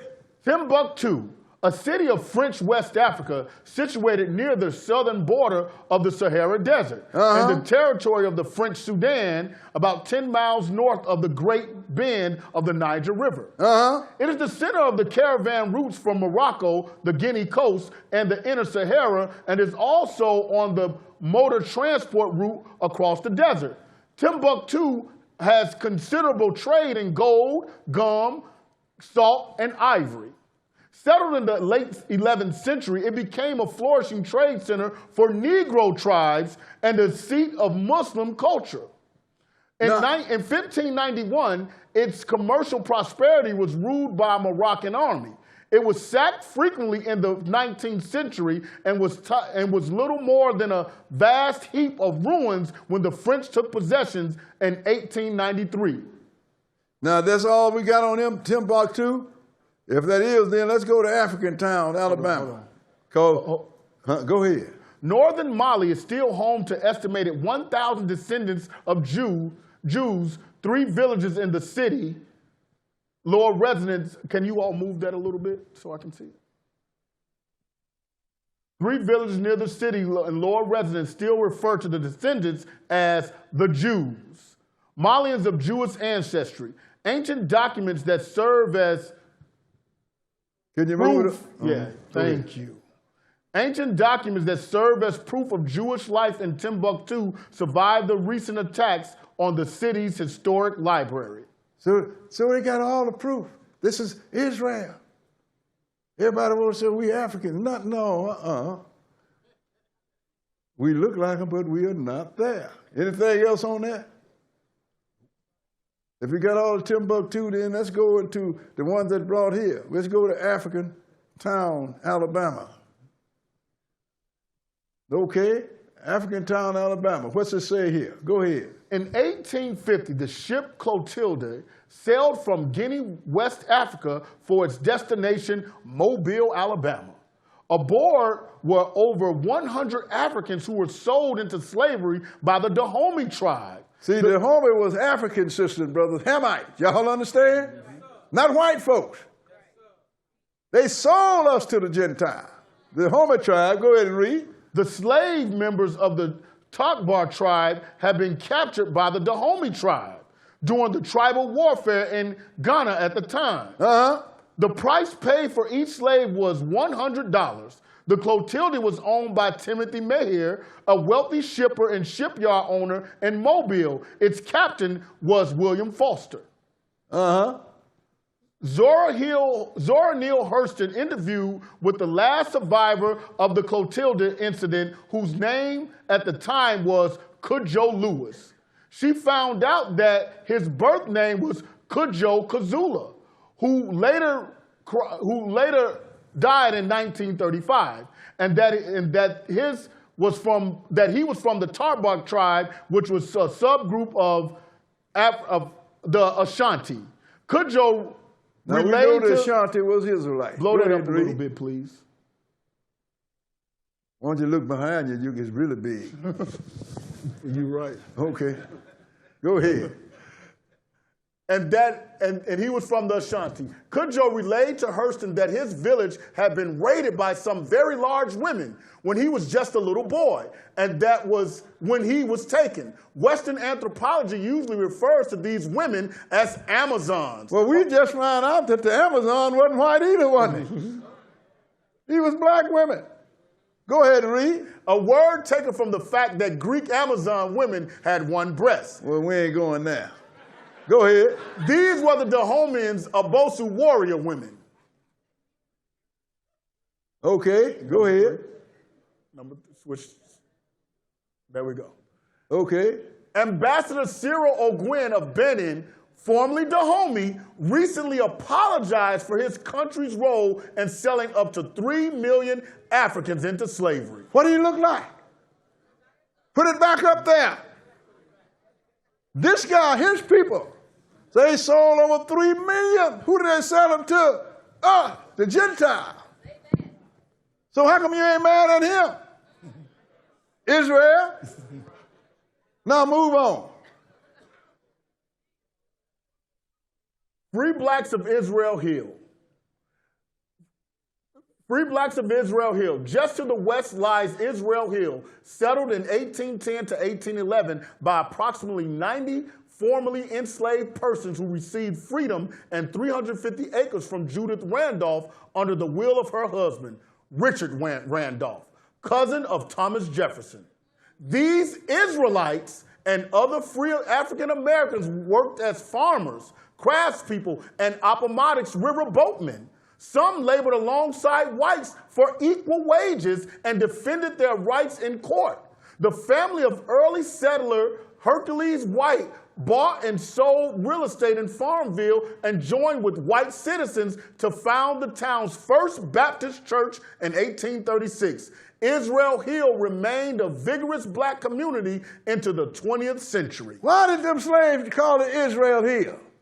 Because they knew they was Israelites. Mm-hmm. We wasn't totally dumb, but they wouldn't let us speak about it. But go ahead, move on. First African Baptist church located in Savannah, Georgia. You have Hebrew writing is on the side of the church pews. Hebrew writing. They wouldn't let us pass our language on either. They beat all that out of us. But you got these church pews, they had Hebrew writing on them because the people spoke Hebrew. But we were dumb, ignorant people. No, we just couldn't speak your language. Mm-hmm. We could speak ours. So it let you know how that we were scattered. After 7 AD, started in 7 AD with the southern kingdom. We've been scattered all over the world, sisters and brothers. And let's see what happened when we got scattered. Let's go into the book of Obadiah. Obadiah. Because, sisters and brothers, if God didn't want us to do this, then he wouldn't have put all this information out here. It's time to wake up and come up out of them churches that say the first day is the Lord's Sabbath day.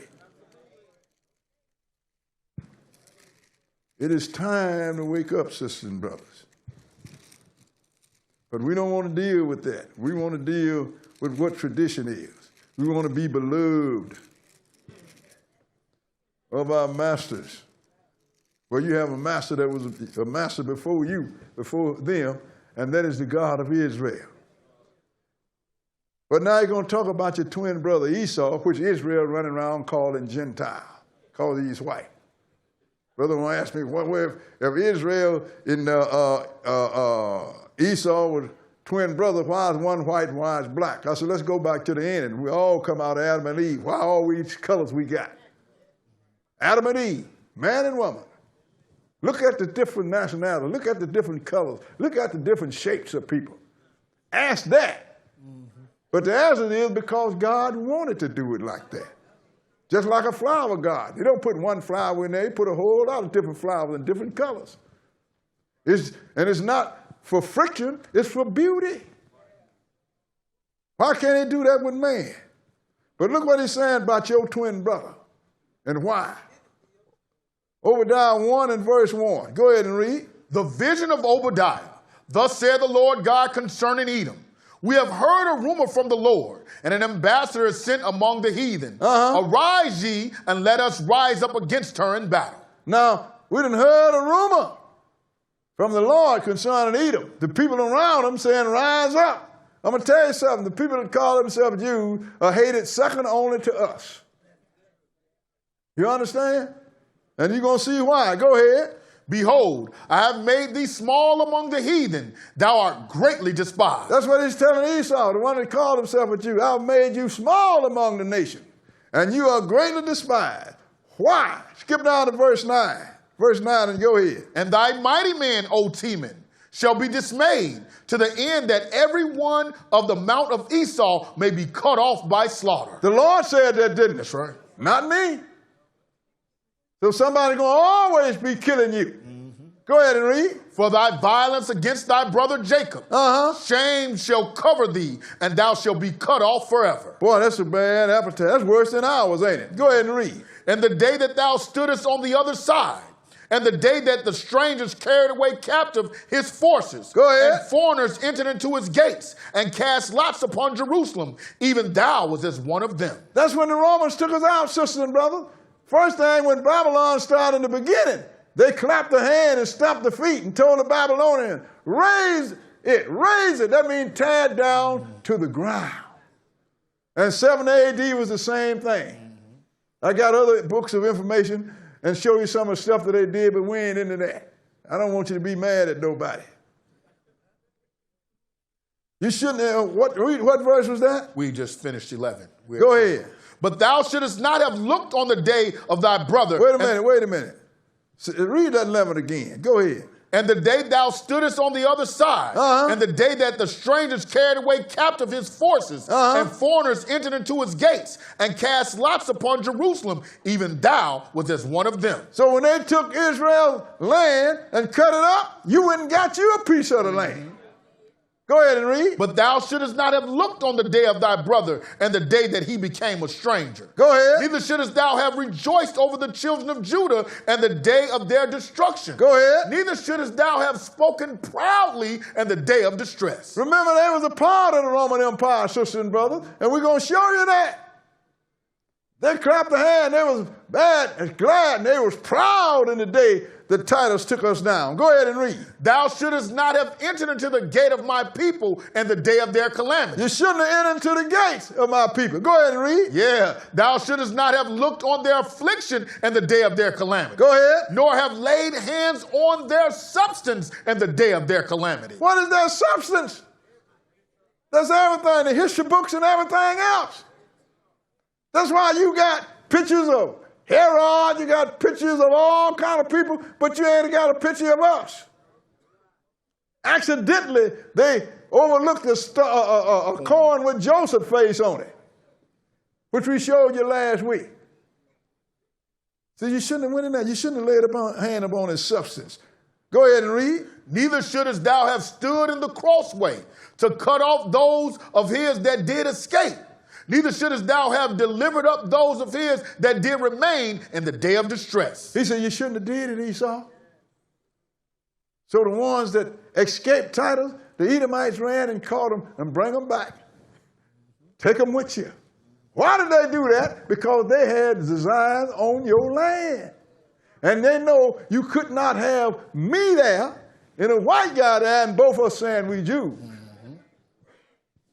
So they removed all the evidence of what an Israelite looked like. The Romans delivered them up. Let's go into Atlas, because they already was in southern Jerusalem, sisters and brothers. Now let's go into Atlas, the Bible, page 150. The Atlas of the Bible, page 150. Okay, read it. To the east, in what had been Edom, people from northwest Arabia were establishing themselves, later known as Nabateans. See, Edom is the people that call themselves Jews. And the people in Arabia, those are Ishmaelites, Arabs, known as the Nabateans. See, this battle been going on to them way before our time. Go ahead and read. The heyday of these people would come later, but already they were driving the Edomites, later known as Idumeans, into the Negeb and what had been southern Judah. Go ahead. Settling in the desert south of Beersheba, the Edomites established themselves in the relatively lush tableland and hills about Hebron, which became one of their chief cities. So Hebron is in southern Jerusalem, sisters and brothers. Edom had already been driven down into it. Keep reading. In 139, however, Antiochus VII, who would prove to be the last strong Seleucid king, attempted to reassert his rights in certain Judean cities. See, the Seleucids was, but they was fighting with Israel. But go ahead and read. The aged Simon dispatched his son Judas and John Hyrcanus to meet the threat, and their army defeated the Syrians at Kidron. Now, those are what you call the Maccabees, Hasmoneans, that defeated Seleucid and his people, the Syrians. Go ahead and read. By 125, Hyrcanus had annexed part of Samaria and all of Idumea. So Idumea was southern Jerusalem, where Esau was there. So now, this guy, Hyrcanus, he was a Jew. He had annexed all of that. And he took over Idumea, where Edomites had been driven to, because the Arabs drove them out of a nation that's called Mount Seir. So what happened? Go ahead and read. The conquest of Idumea meant that the easy southern approaches to the hill country of Judea, which the Seleucids had used repeatedly, were secure. The people in these territories were forced to accept Judaism as a means of ensuring their loyalty. Among the converted were the ancestors of the future king of Judea, Herod the Great. See, Hyrcanus annexed southern Jerusalem, which was belonging to us anyway, but the Edomites had moved and taken it over. So when they annexed it, they converted the Edomites to Judaism. That's why they still had a conversion ceremony going on today. Y'all didn't know that? And among those that was converted was the ancestors of Herod the Great. What did he look like? Don't look like me, do it? Herod the Great. Edomite. Let's let history tell you about that.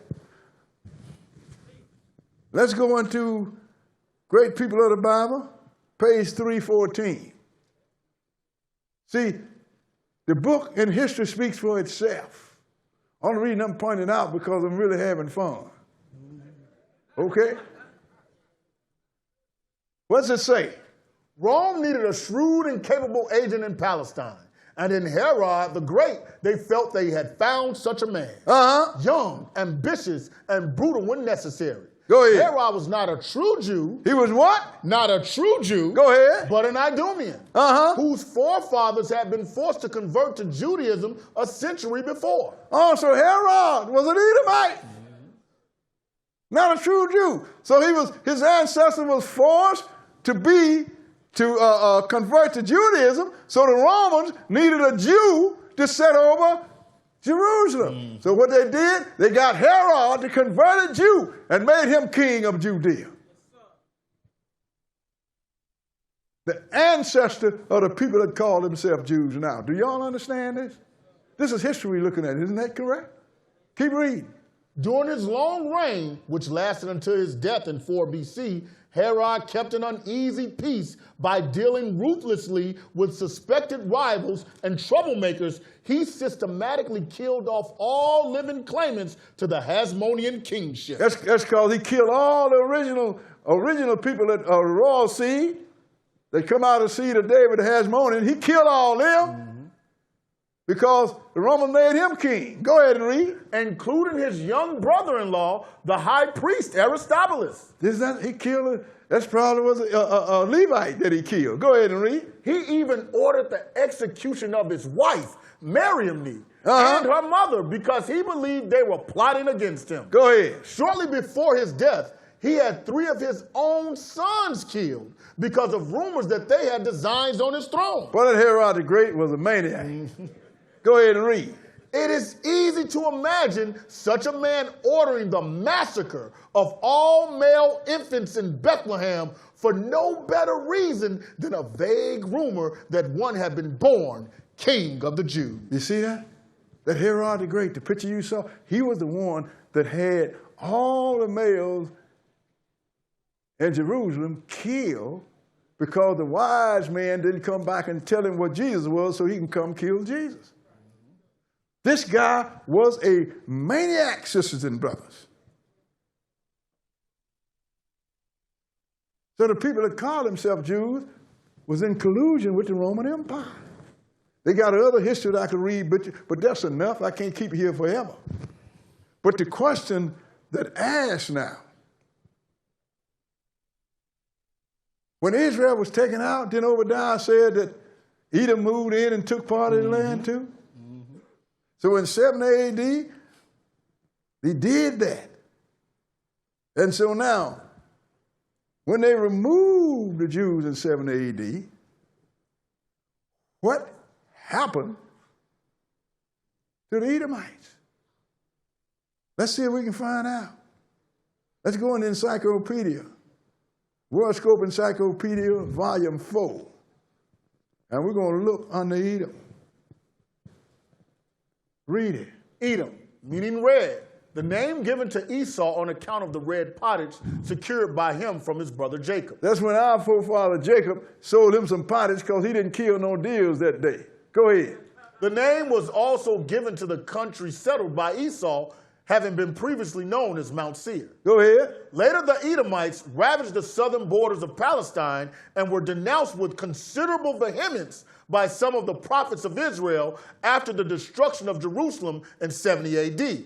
The name of Edom or Idumea disappeared from geography. Wait a minute.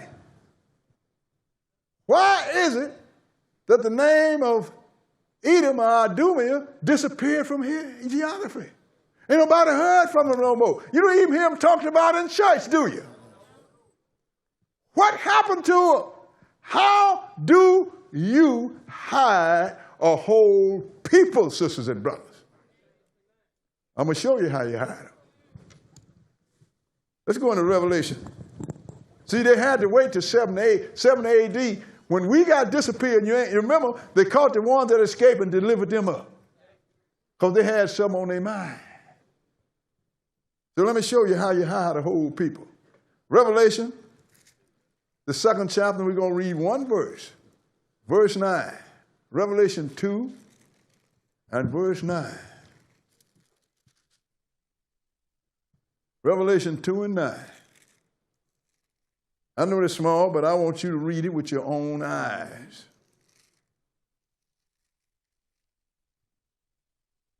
Okay, read it. I know thy works and tribulation. Now he's talking to Israel now. I know thy works and thy tribulation. Go ahead and read. And poverty. And poverty, because we've been impoverished a long time. But thou art rich. How are you impoverished and rich too? Because you're the people of God. You got a rich future ahead of you. Go ahead and read. And I know the blasphemy of them which say they are Jews. And I know the blasphemy of them that say they are Jews. And are not. And are not. But are the synagogue of Satan. But are the synagogues of Satan. Think about it.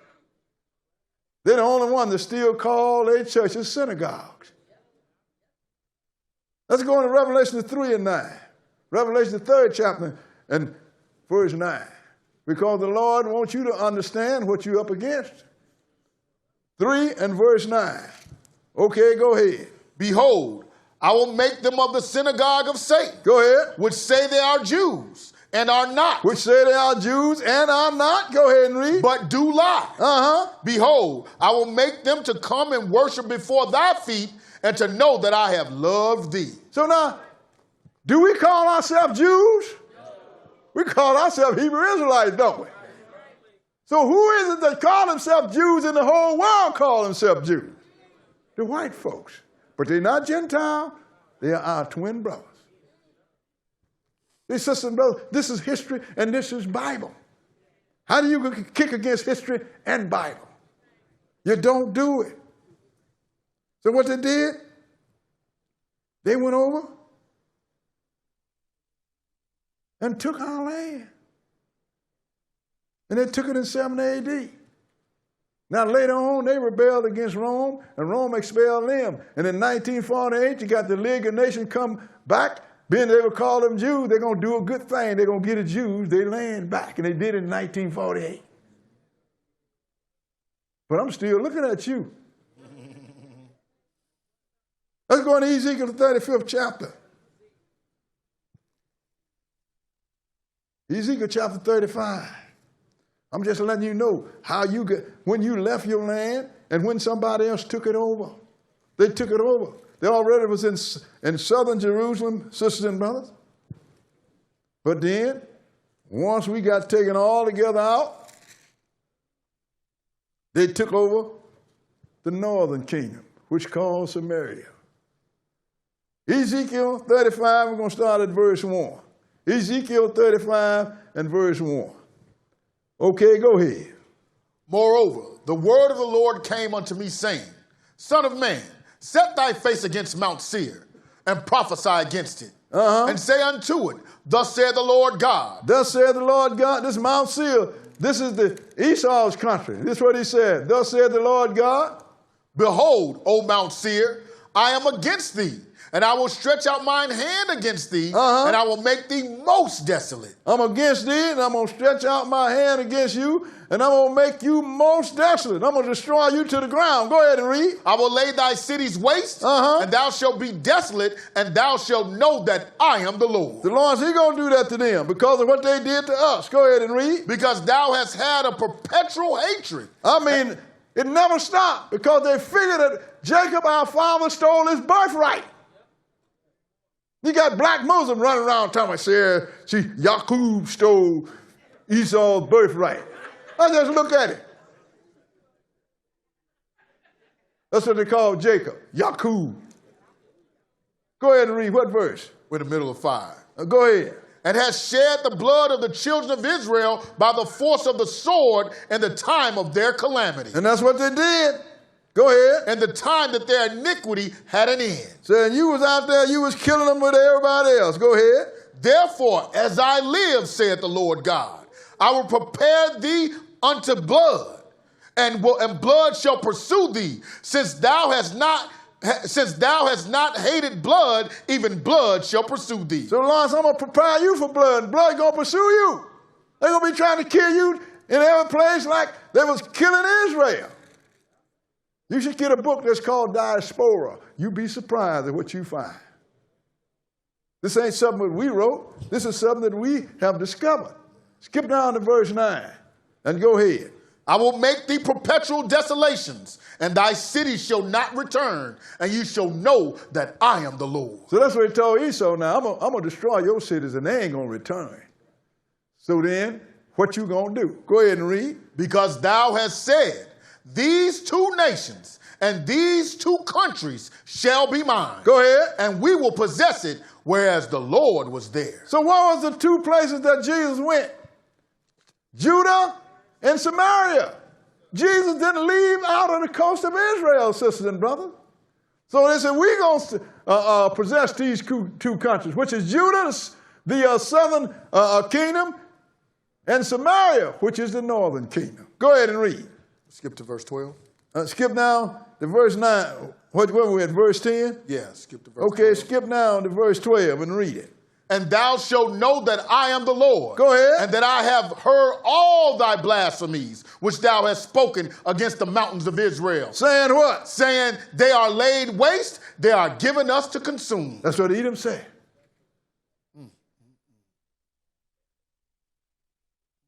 Samaria, which is the northern kingdom, and Judea, which is the southern kingdom, was laid waste when the Assyrians took out The northern kingdom, they never came back. But Judah came back because they had to build a temple for Jesus to come. But after that, in 7 AD, then they was laid waste. So both Judah and Samaria was left to Edom. Now I'm going to show you. This is what the Prime Minister Menachem Begin said concerning these two lands. Well, I think when one of the presidents of the United States was trying to get him to give it up to the Arabs. I want you to put that up. Read it. West Bank is Israel's forever, vows Begin. Israeli Prime Minister Menachem Begin vehemently rejected President Reagan's Middle East Peace Initiative Wednesday and declared that the occupied West Bank will be for Jewish people for all generations. West Bank, sisters and brothers, is Samaria. Okay, go ahead. The world will witness whose dedication will win, Begin said. If someone tried to take Judea and Samaria, the West Bank, from us, we will tell him Judea and Samaria for the Jewish people for all generations. Didn't the Lord have our Ezekiel right? Edom said, these two countries and these two nations are mine. Mm-hmm. What? Judah and Samaria. And that's what was that in 79 when they did that? 82. In 82? That's when Menachem Begin was prime minister of Jerusalem over there. Sisters and brothers, they took Judah in 7 AD, and then they took Samaria in the 67 war. It took a long time, but they took it, and they still own it. That's why they bomb it, and the water goes over to them people. They control the water. They cut it off. Now you got this brilliant president of ours saying, he's going to go over and restore that land. Boy, is this boy going to get an education?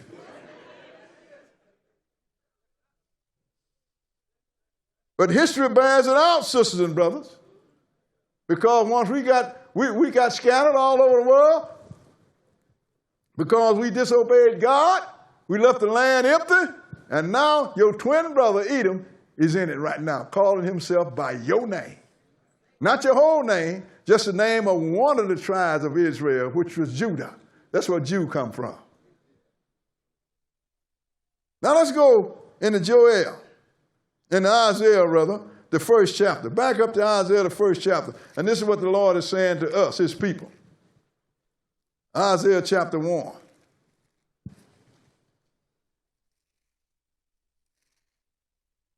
Because if we're going to do black history, let's do some black history. George Washington Carver was good, but he ain't history.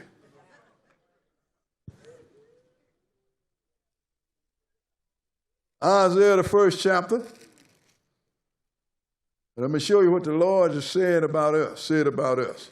Because now somebody else is in our land wearing our name. We're going to start at verse 2. Isaiah 1 and verse 2. Isaiah 1 and 2. Go ahead. Hear, O heavens, and give ear, O earth. Go ahead. For the Lord hath spoken. Uh-huh. I have nourished and brought up children, and they have rebelled against me. We've been reading about that, haven't we? We rebelled against our God. Go ahead and read. The ox knoweth his owner, and the ass his master's crib. But Israel doth not know, my people doth not consider. We don't know who we are as a people. We don't even consider. Because the ones that knew in the early days, they got that out of them through slavery and beating them up. Go ahead and read. Ah, sinful nation, a people laden with iniquity, a seed of evildoers. Go ahead. Children that are corrupters. Boy, that's we're rough people, ain't we? Go ahead and read. They have forsaken the Lord. They have provoked the Holy One of Israel unto anger. They are gone away backwards. That's what they've done. They're going away backwards. Skip down to verse 7 and read it. Your country is desolate. Your country is desolate? Your cities are burned with fire. Your land, strangers devour it in your presence. And it is desolate as overthrown by strangers. The strangers. Even the Arabs that's in the northern kingdom. They're strangers. They don't belong there. So we taking side when you get the Edomites fighting against the Ishmaelites, which are Arab. and we taking sides. I never forget, I guess I shouldn't have said every year, you had this newscaster, Warner Sanders, and he had an Arab here and a so-called Jew sitting there, an Edomite, and he is trying to tell them how to live together in peace in his land. It's just like somebody coming and throwing me out of my house. Now I'm going to come around to the window and say, look here, let me show y'all how to live in peace in my house. Because of ignorance, we went into captivity. And that's what the Lord said. I ain't on nobody's side. Now let's go into Joel, the 3rd chapter. So the Lord telling him what's going to do, what's going to happen when he bring his people back. Joel chapter 3. Because sisters and brothers, ignorance is costly. It is really costly. Because if we hadn't been ignorant of who God was and walked in his ways, we could be top people right now. And we would have been top people until the Lord completed his desire to make everybody God. And we would never have known anything about pain. Joel 3, we're going to start at verse 1. Joel 3 and verse 1. This is what he's saying to the world and to the people that's over there now in Palestine. And everybody else. 3 and 1. Go ahead and read. For behold, in those days and at that time, when I shall bring again the captivity of Judah and Jerusalem, I will also gather all nations and will bring them down into the valley of Jehoshaphat and will plead with them there for my people and for my heritage Israel. He said, look, in the day that I return them, when I get, then I'm going to recover my people, I'm going to bring all nations down into the valley of Jehoshaphat. That's in the valley of Megiddo. That's northwest Jerusalem. Go ahead and read. Whom they have scattered among the nations. Whom they have scattered among the nations. And parted my land. Go ahead. And they have cast lots for my people. That means they bid it for my people. Go ahead and read. And have given a boy for an harlot. And sold a girl for wine. Who else have that happened to? Go ahead. That they might drink. Yeah. And what have ye to do with me, O Tyre and Zidon, and all the coast of Palestine? Go ahead. Will ye render me a recompense? And if ye recompense me, swiftly and speedily will I return your recompense upon your own head. So, in short, you can't repay me. You got something coming. Go ahead and read. Because ye have taken my silver and my gold, and have carried into your temples my goodly pleasant things. Go ahead. The children also of Judah and the children of Jerusalem have ye sold unto the Grecians. Go ahead. That ye might remove them far from their border. We're a long way from Jerusalem, ain't we? Go ahead and read. We just finished. Oh, what's that verse? That was verse 6. Oh, that's verse 6. Now let's go. Now they've done that. It was a long way. They've taken over the Lord's silver and gold, and they've taken us and sold us to the Greeks, and we have been scattered into all nations under the sun. And everybody's bidded for as a slave. Now let's go into Zechariah 11 chapter. Because look what the Lord called us since we was taken down, sisters and brothers. And maybe you understand why some of the stuff that's happening to us. I know these lessons take a minute, sisters and brothers, but how many times you going to hear some real black history?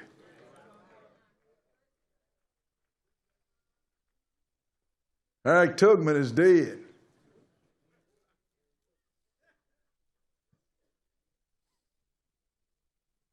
Rosa Parks ain't sitting on no more buses. Zechariah 11, we're going to start at verse 1. 11 and 1. Okay, go ahead. Open thy doors, O Lebanon, that the fire may devour thy cedars. Lebanon, that's talking about Jerusalem. This is the last of it, that the fire may devour thy cedars. Those are the people. Go ahead. Howl, fir tree, for the cedar is fallen. Go ahead. Because the mighty are spoiled. Howl, O ye oaks of Bashan, for the forest of the vintage is come down. Go ahead. There's a voice of the howling of the shepherds, for their glory is spoiled. A voice of the roaring of young lions, for the pride of Jordan is spoiled. We was the pride of Jordan, sisters and brothers. Spoiled, that means they took us down and scattered us. Go ahead. Thus said the Lord my God, feed the flock of the slaughter. Wait a minute. What's our new name now? Flock of the slaughter. That means somebody's always killing us, ain't it?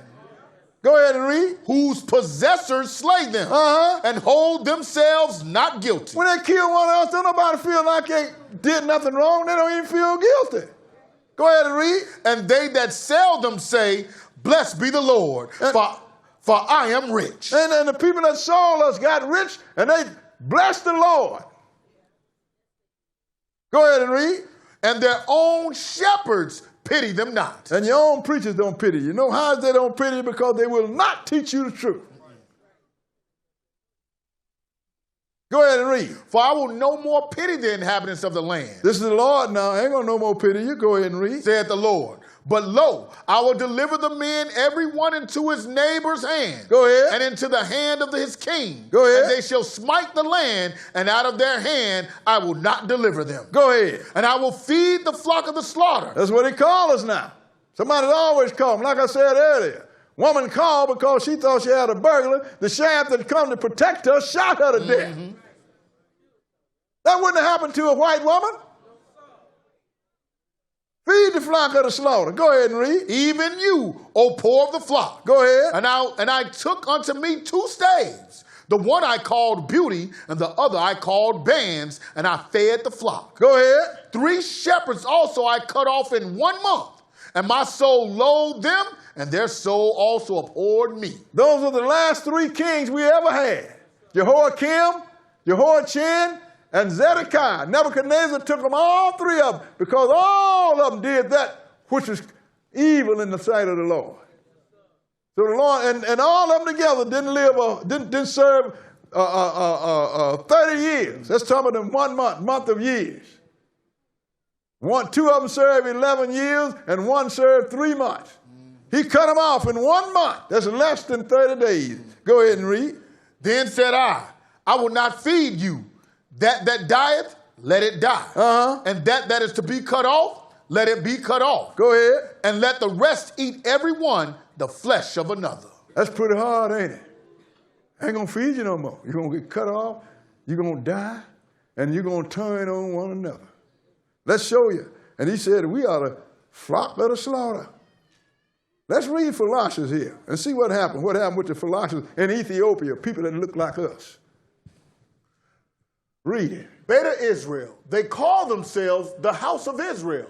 They are better known as the philosophers, which means strangers. That's why I said to Esau, didn't it say, we said you shouldn't have shouted when your brother become a stranger. That's right.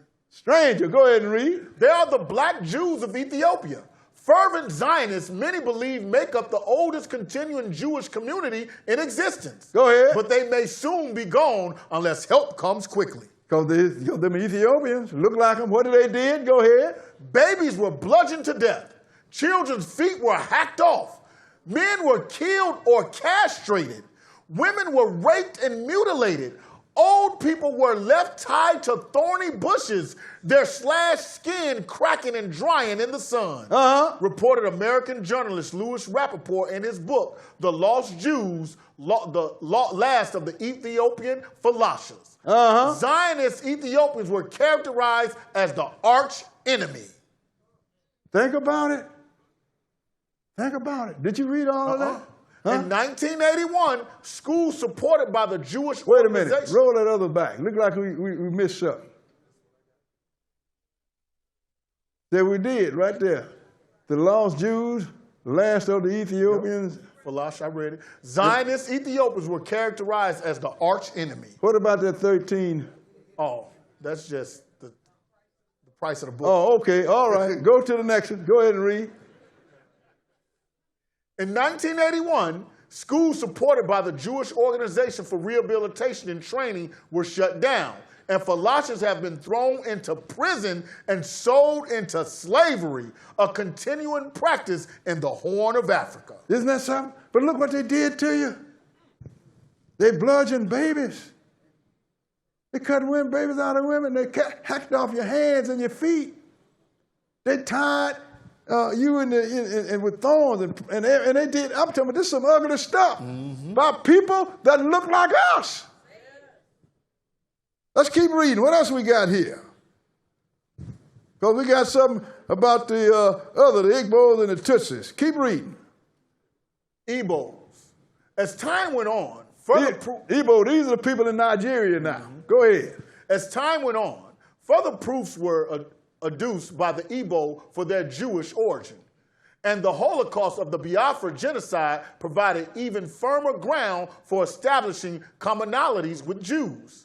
During the Biafra War, the Igbo people, as they see it, stood alone against the rest of the Nigerian Federation. Go ahead. As victims of discrimination and genocide, encircled by enemies on all sides. Many Igbo were convinced that they are descended from specific tribes of the lost tribes of Israel. That was the tribe of Gad. But go ahead.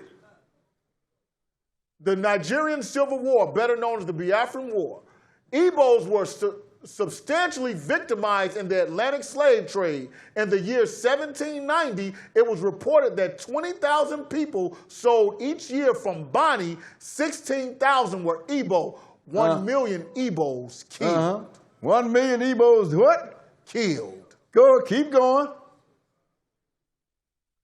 Tutsis outside Africa today have an organization called Havila. Now you heard about the Tutsis, right? How the Hutu did to them, right? Why are these Hutu doing this to other black people? Because they're different. Go ahead. Which promotes the idea of Israelite supremacy in the Great Lakes area. The American-based organization interested in lost Jewish communities. Watutsi or Tutsi of Rwanda and Burundi have told me the following. Their ancestors were disaffected royal family members from the remnants of the house of Israel living in Ethiopia. Go ahead. The Israelite Tutsis have appealed to Israel and Israel to do the international community in general and have asked them to condemn and take action against all anti-Israelite violence throughout Africa. Wait a minute, anti-Israelite violence throughout Africa? You mean the Africans didn't like us? No, they didn't like you. They were the ones that first enslaved you. Do you think Egypt was? Go ahead. In the Rwanda crisis, the African scholar Gard Prunier explained that the massacres of 800,000 Rwandese, mainly Tutsi, in 1994, and the time the idea of a distant Hamitic or Semitic past for the Tutsi was used by the Hutu against them. 1994.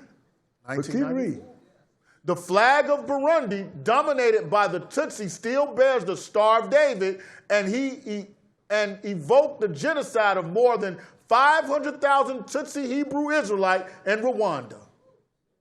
You see why they call us the flock of the slaughter? No matter where they went. Where we went, we was there. You got any more on that? What else we got? Was that all of it? No. So I just wanted to give you some history, sisters and brothers, of what has happened to you. Why you was called the flock of the slaughter. Nobody had pity on you. How you gonna bludgeon babies like the Ethiopians did? Get babies and knock their brain out. Cut babies out of people. Sold you. Cut your hands and your feet. These are black folks did you more harm than white folks. So who you mad at? Let's go into Isaiah the 42nd chapter. Isaiah chapter 42. I'm just showing you. Now you know why they call you the flock of the slaughter. Because everybody cut you off by the slaughter, just like they did doing Esau. And there was nobody that you could turn to. They collaborated on you. Ham and Japhet. Ham sold you to Japhet, all the ones that Ham didn't enslave and kill. Then you had a Hamite that apologized. I saw it on TV. So we got some woman in Jamaica, she started go to this and crying and hugging. What you crying and hugging him for? Because he apologized. I said, boy, there's people here. They ain't gonna say what else I said. After all, I'm a preacher. Isaiah 42, we're going to start reading at verse 18. 42 and verse 18. Because what else did it say going to happen to you? Go ahead and read. Hear ye deaf, and look ye blind, that ye may see. Ain't nobody blinder and more deaf than we are. We don't see nothing and we don't hear nothing. Go ahead and read. Who is blind but my servant? Because Israel is his servant. We his chosen priests. Go ahead. Or deaf as my messenger that I sent. We are the messenger that the Lord sent to the world. Go ahead and read. Who is blind as he that is perfect. And blind as the Lord's servant. See, we're perfect. You understand? We said we won't go back no more to the Lord. We're perfect. Skip down to verse 22 and go ahead. Verse 20, we got to read. Verse 20, rather than go ahead. Seeing many things, but thou observest not. Opening the ears, but he heareth not. We don't observe nothing. We never even crossed our mind why we the only one in this hemisphere that came a slave. Not even one time have we questioned it. Skip down to verse 22 and go ahead. But this is a people robbed and spoiled. They are all of them snared and hold. Go ahead. And they are hid in prison houses. They are for a prey, and none delivereth. For a spoil, and none saith, restore. Who is the majority in prisons? We are. What verse? We're at 23. At 23, read it. Who among you will give ear to this? Who will hearken and hear for the time to come? So who in the future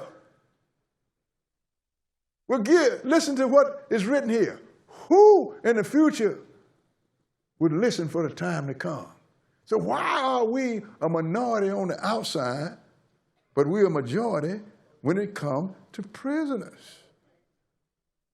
America the only one? No. Let's go back to a little history. Let's go to prison in Ethiopia, U.S., and Jerusalem. And I had to really scale this back. What's it say? Teachers take their lessons behind bars for Jewish prisoners. 450 facilities in 45 states, from Greenhaven Correctional Facility in Storm, New York, which many believe has the greatest population of Jewish inmates, to the Patuxent Institution in Jessup, Maryland, which has only one. That's Jewish now, the white.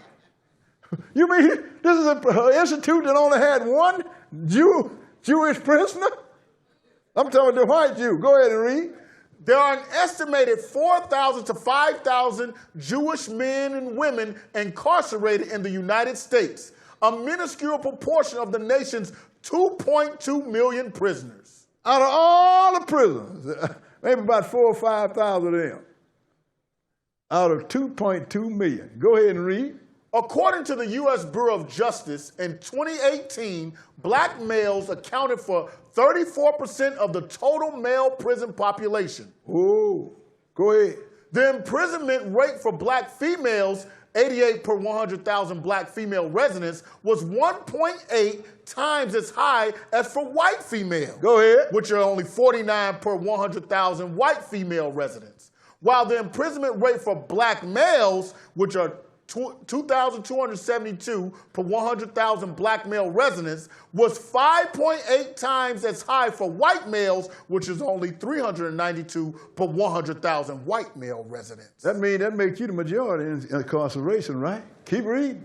Out of all ethnic groups, African Americans, Puerto Rican Americans, and Native Americans have some of the highest rates of incarceration, though of these groups, the black population is the largest, and therefore make up a large portion of those incarcerated in U.S. prisons and jails. Isn't that so? Go ahead. We ain't through yet. Locking Israel's Ethiopian problem away behind bars. For the first time last year, Israel's Knesset held a special session on a shocking issue: the imprisonment of large numbers of soldiers of Ethiopian origin by the army. Fina Tamel Shatta, one of the country's 2 Ethiopian members of the Knesset, reminds her fellow MKs that 40% of all Ethiopian men have served in the Israel Defense Forces have seen the inside of a military prison. Look, these are the ones that got delivered in Operation Solomon some years ago. Now what are they doing? They put them in the military, and then they, some kind of way, end up in jail. Go ahead and read. Other Knesset members were Other Knesset members were unmoved. One felt that the issue must be approached delicately, lest people use it for anti-Israel reasons. Today, the IDF's prisons are still full of Ethiopian Jews incarcerated at a rate 760% higher than their proportion in society. You mean the Ethiopians that they took to Jerusalem? They locked them up there too? Go ahead. Because soldiers are paid only $100 a month, many seek to work during their years of mandatory service. These family and financial constraints weigh on them, and the Army justice system is quick to dispatch them to the brig for what amount to offenses related to their socioeconomic background. So they pay them $100 a month, and they can't feed their family, so they go out and try and get an extra job on the side, so they're dealing with an AWOL and put them in jail. Now they ain't getting nothing. Go ahead. Yet leaders remain afraid of advocating on an internal Israeli issue. An entire generation of Ethiopian Jews is being raised with half its men serving time in prison.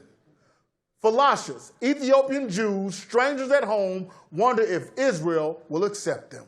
No. That's why people ask me, brother boy, ain't you going to go to Israel? No. I ain't going to go to my house because somebody else is running it. Was that all of it? We're going to move on. Let's let you know. Wherever we are, we're incarcerated in big numbers. We're the minority on the outside, but the majority in penal institutions. Let's go back to Isaiah 24 and start reading at verse 24, 42 and verse 24. 42 and verse 24. Go ahead. Who gave Jacob for a spoil and Israel to the robbers? Go ahead. Did not the Lord? The Lord has did this. Go ahead and read. He against whom we have sinned? For they would not walk in his ways, neither were they obedient unto his law. And still ain't. Go ahead and read. Therefore he hath poured upon him the fury of his anger and the strength of battle. Go ahead. And it hath set him on fire round about. Go ahead. Yet he knew not. And it burned him, yet he laid it not to heart. I always said, the things that happen to us, the calamities that fall on us, are too perfect for man to come up with. The Lord has borne us on every side. He's done everything to us. But the Lord did it because we refuse to walk in his ways, sisters and brothers. We refuse. And we ain't got nobody to stand up on our behalf now. Let's go to Isaiah the 51st chapter. Isaiah chapter 51. But out of all this, sisters and brothers, we still can't be mad at nobody but our forefathers.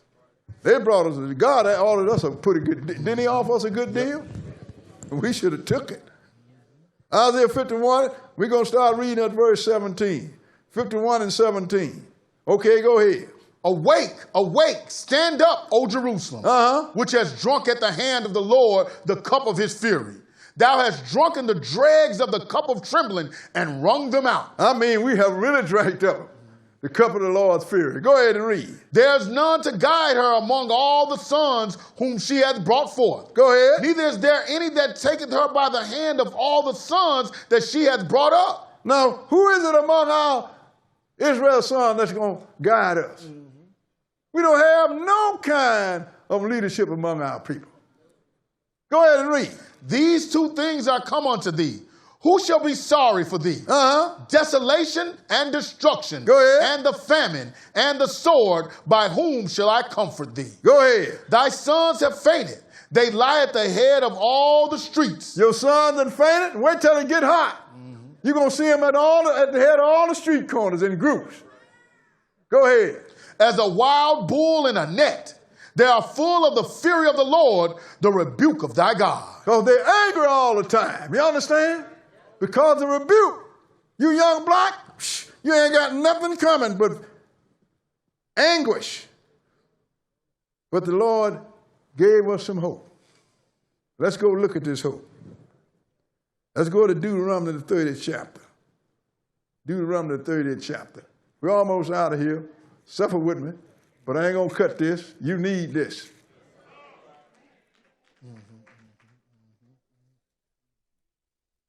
Because we are people, we have had nothing but grief. I mean, nothing but grief. But then, God have an end, even to our grief. Deuteronomy 30 chapter, we're going to start reading at verse 1. 30 and 1. Deuteronomy 30 and verse 1. Because this is our true history we're reading about, sisters and brothers. There ain't no other history but this one. That's why this Bible is your history. Everybody have held on to their nationality, but they have taken your nationality and made it a religion. Verse 1, go ahead. And it shall come to pass, when all these things are come upon thee, the blessing and the curse, which I have set before thee, and thou shalt call them to mind among all the nations, whither the Lord thy God hath driven thee. And that's what we're doing, ain't it? Go ahead. And shall return unto the Lord thy God, and shall obey his voice according to all that I command thee this day. Go ahead. Thou and thy children with all thine heart and with all thy soul. You still got to keep your commandments. Go ahead and read. That then the Lord thy God will turn thy captivity. He's going to reverse your captivity. And have compassion upon thee. And will return and gather thee. And will send for the League of Nations. And will return and gather thee. Oh, the Lord is going to return and gather you. Go ahead and read. From all the nations, whither the Lord thy God hath scattered thee. Go ahead. If any of thine be driven out unto the outmost parts of heaven, from thence will the Lord thy God gather thee, and from thence will he fetch thee. Go ahead. And the Lord thy God will bring thee into the land which thy fathers possessed. Go ahead. And thou shalt possess it. And he will do thee good and multiply thee above thy fathers. See, don't you know, we as a people over here, we don't even know that we got a land that we're going to go back to. You got people running around telling people, let's go back to Africa, and got people running over in Africa. That ain't your home. You didn't come out of Africa, you came through Africa. Your land is Israel and Jerusalem, Judea. Go ahead and read. What verse? We just finished 5. Okay. And the Lord thy God will circumcise thine heart and the heart of thy seed to love the Lord thy God with all thine heart and with all thy soul, that thou mayest live. In other words, he's going to teach you to love him now. And you're going to love him because you don't want to go back to where you just left from. Now, we're going to see what Lord this is. Let's go into Matthew, the 24th chapter. Matthew chapter 24. I got 2 more places after this. Matthew chapter 24. Because these things, sisters and brothers, ain't nobody going to teach you this. You go to church, you know, you ain't never heard nothing like this, have you? But it's in the Bible, isn't it? Next time you go back to a Sunday church, you walk up there to the preacher and say, let me look at that Bible you got. And you're going to find out it's the same one. And that speaks for itself. Why haven't you taught me this? Matthew 24. And we're going to start reading at verse 27. This is talking about the coming of the Lord. The Lord, you know, they're going to say when they build a temple in Jerusalem and the Pope move in it, they're going to say, well, the Lord is back and he's in Jerusalem.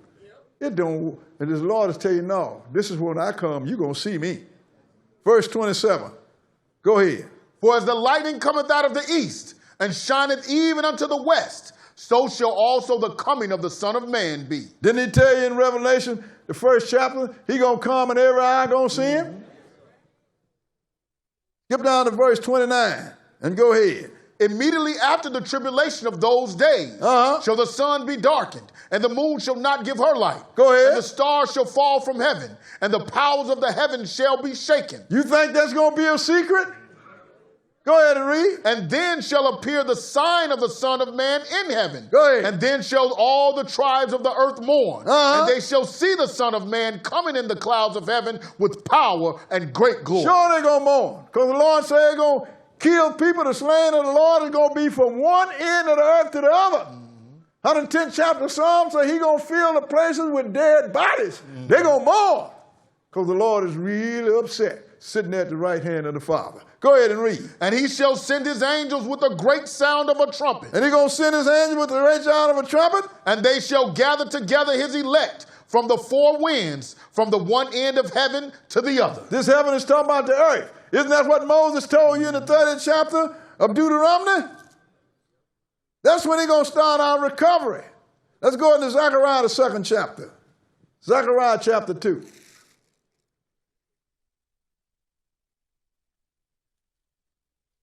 Because I just look at YouTube. I said some of these brothers, then are going to try to get off into Israel. I just can't get over this one. All this time is spent trying to debunk who we are.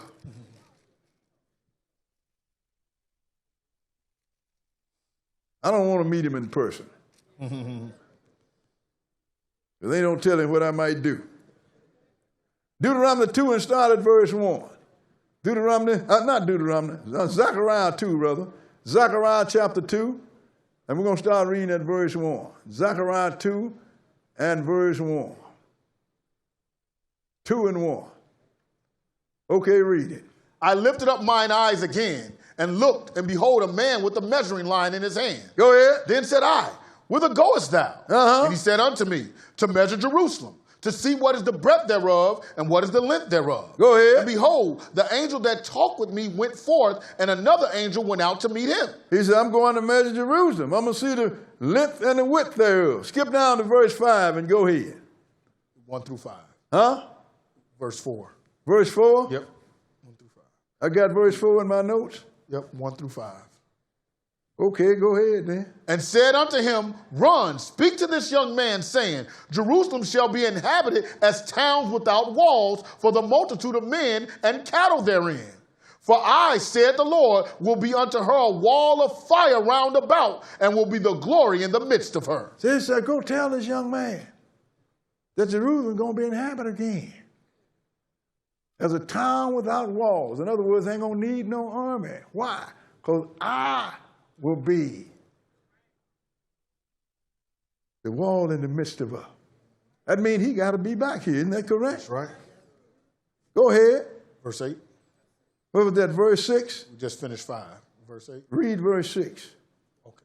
Ho, ho, come forth and flee from the land of the north, saith the Lord. For I have spread you abroad as the four winds of the heaven, saith the Lord. So the Lord said, come. I done spread you abroad as the four winds. So he said, come forth. Now skip down to verse 8 and go ahead. For thus saith the Lord of hosts, after the glory hath he sent me unto the nations which spoiled you. Who is this he who sent me? This is Jesus talking about him out of Zechariah. After the glory hath the Father sent Jesus to the nations. Mm-hmm. And what did he say? Go ahead. Unto the nations which spoiled you. Uh-huh. For he that toucheth you toucheth the apple of his eye. Y'all didn't know that you was the apple of the Father's eye? Mm-hmm. That's why in Revelation he said you're rich. Go ahead and read. For behold, I will shake mine hand upon them, and they shall be a spoil to their servants. Go ahead. And you shall know that the Lord of hosts hath sent me. Go ahead. Sing and rejoice, O daughter of Zion, for lo, I come, and I will dwell in the midst of thee, saith the Lord. Didn't the angel tell Mary that Jesus was going to sit on David's throne? That's right. That's in the midst of Israel. Go ahead and read. And many nations shall be joined to the Lord in that day. That's when he's going to start to adopt all of the sons of Adam. The one that's left living. Go ahead and read. And shall be my people. Uh-huh. And I will dwell in the midst of thee. And thou shalt know that the Lord of hosts hath sent me unto thee. So I'm going to adopt all the nations. Eventually everybody will be called Israel. But he said, but still, I'm going to dwell in the midst of you, Israel. Go ahead and read. And the Lord shall inherit Judah, his portion in the Holy Land, and shall choose Jerusalem again. That's where the Lord's going to go. He's going to sit in Jerusalem on the throne of David. Now let's go to Isaiah, the 11th chapter. Isaiah chapter 11. This is the last place.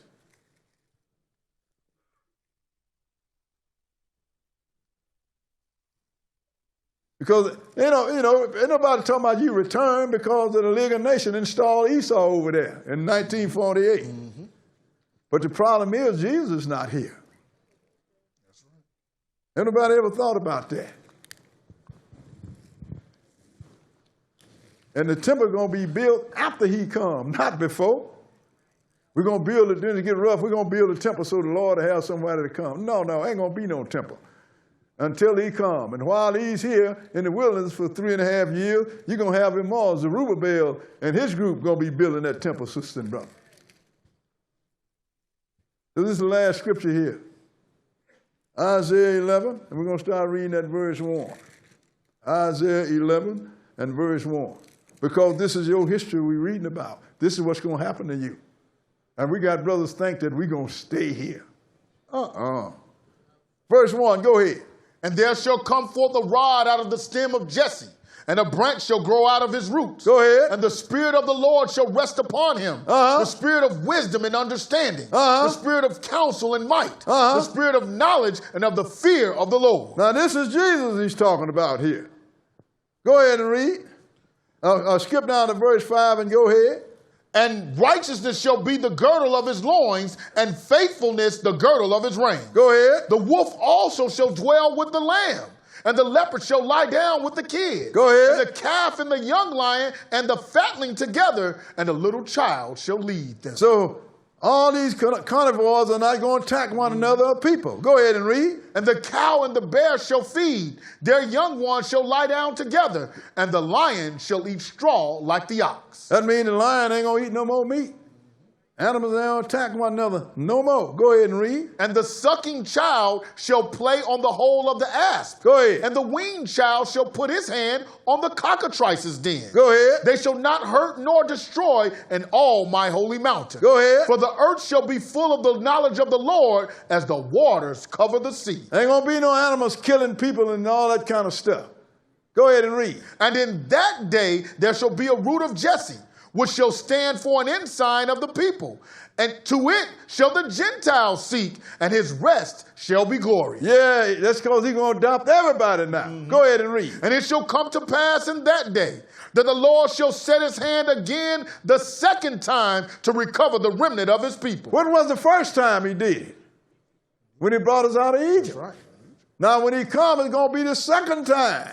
He's going to cover the remnant of his people. Go ahead and read. Which shall be left from Assyria, and from Egypt, and from Pathros, and from Cush, and from Elam, and from Shinar, and from Hamath, and from the islands of the sea. Finally got around us. He's going to recover everybody. Go ahead and read. And he shall set up an ensign for the nations, and shall assemble the outcasts of Israel, and gather together the dispersed of Judah from the four corners of the earth. That's when Jesus come back. Not a day before, sisters and brothers. But people say, well, the Jews returned in 1948. I'm going to give you a little quiz here. The Lord said the lion's going to eat straw like the ox, didn't it? That's right. Go to your local supermarket, get your T-bone steak. Go to your horse barn and get you a handful of hay. Go to the zoo, find the lion's cage, and throw the T-bone steak and the hay in the lion's cage. If the lion eat the hay, Israel is back in the land. But if the lion go for the T-bone, y'all are still in front of me. Thank you for your time.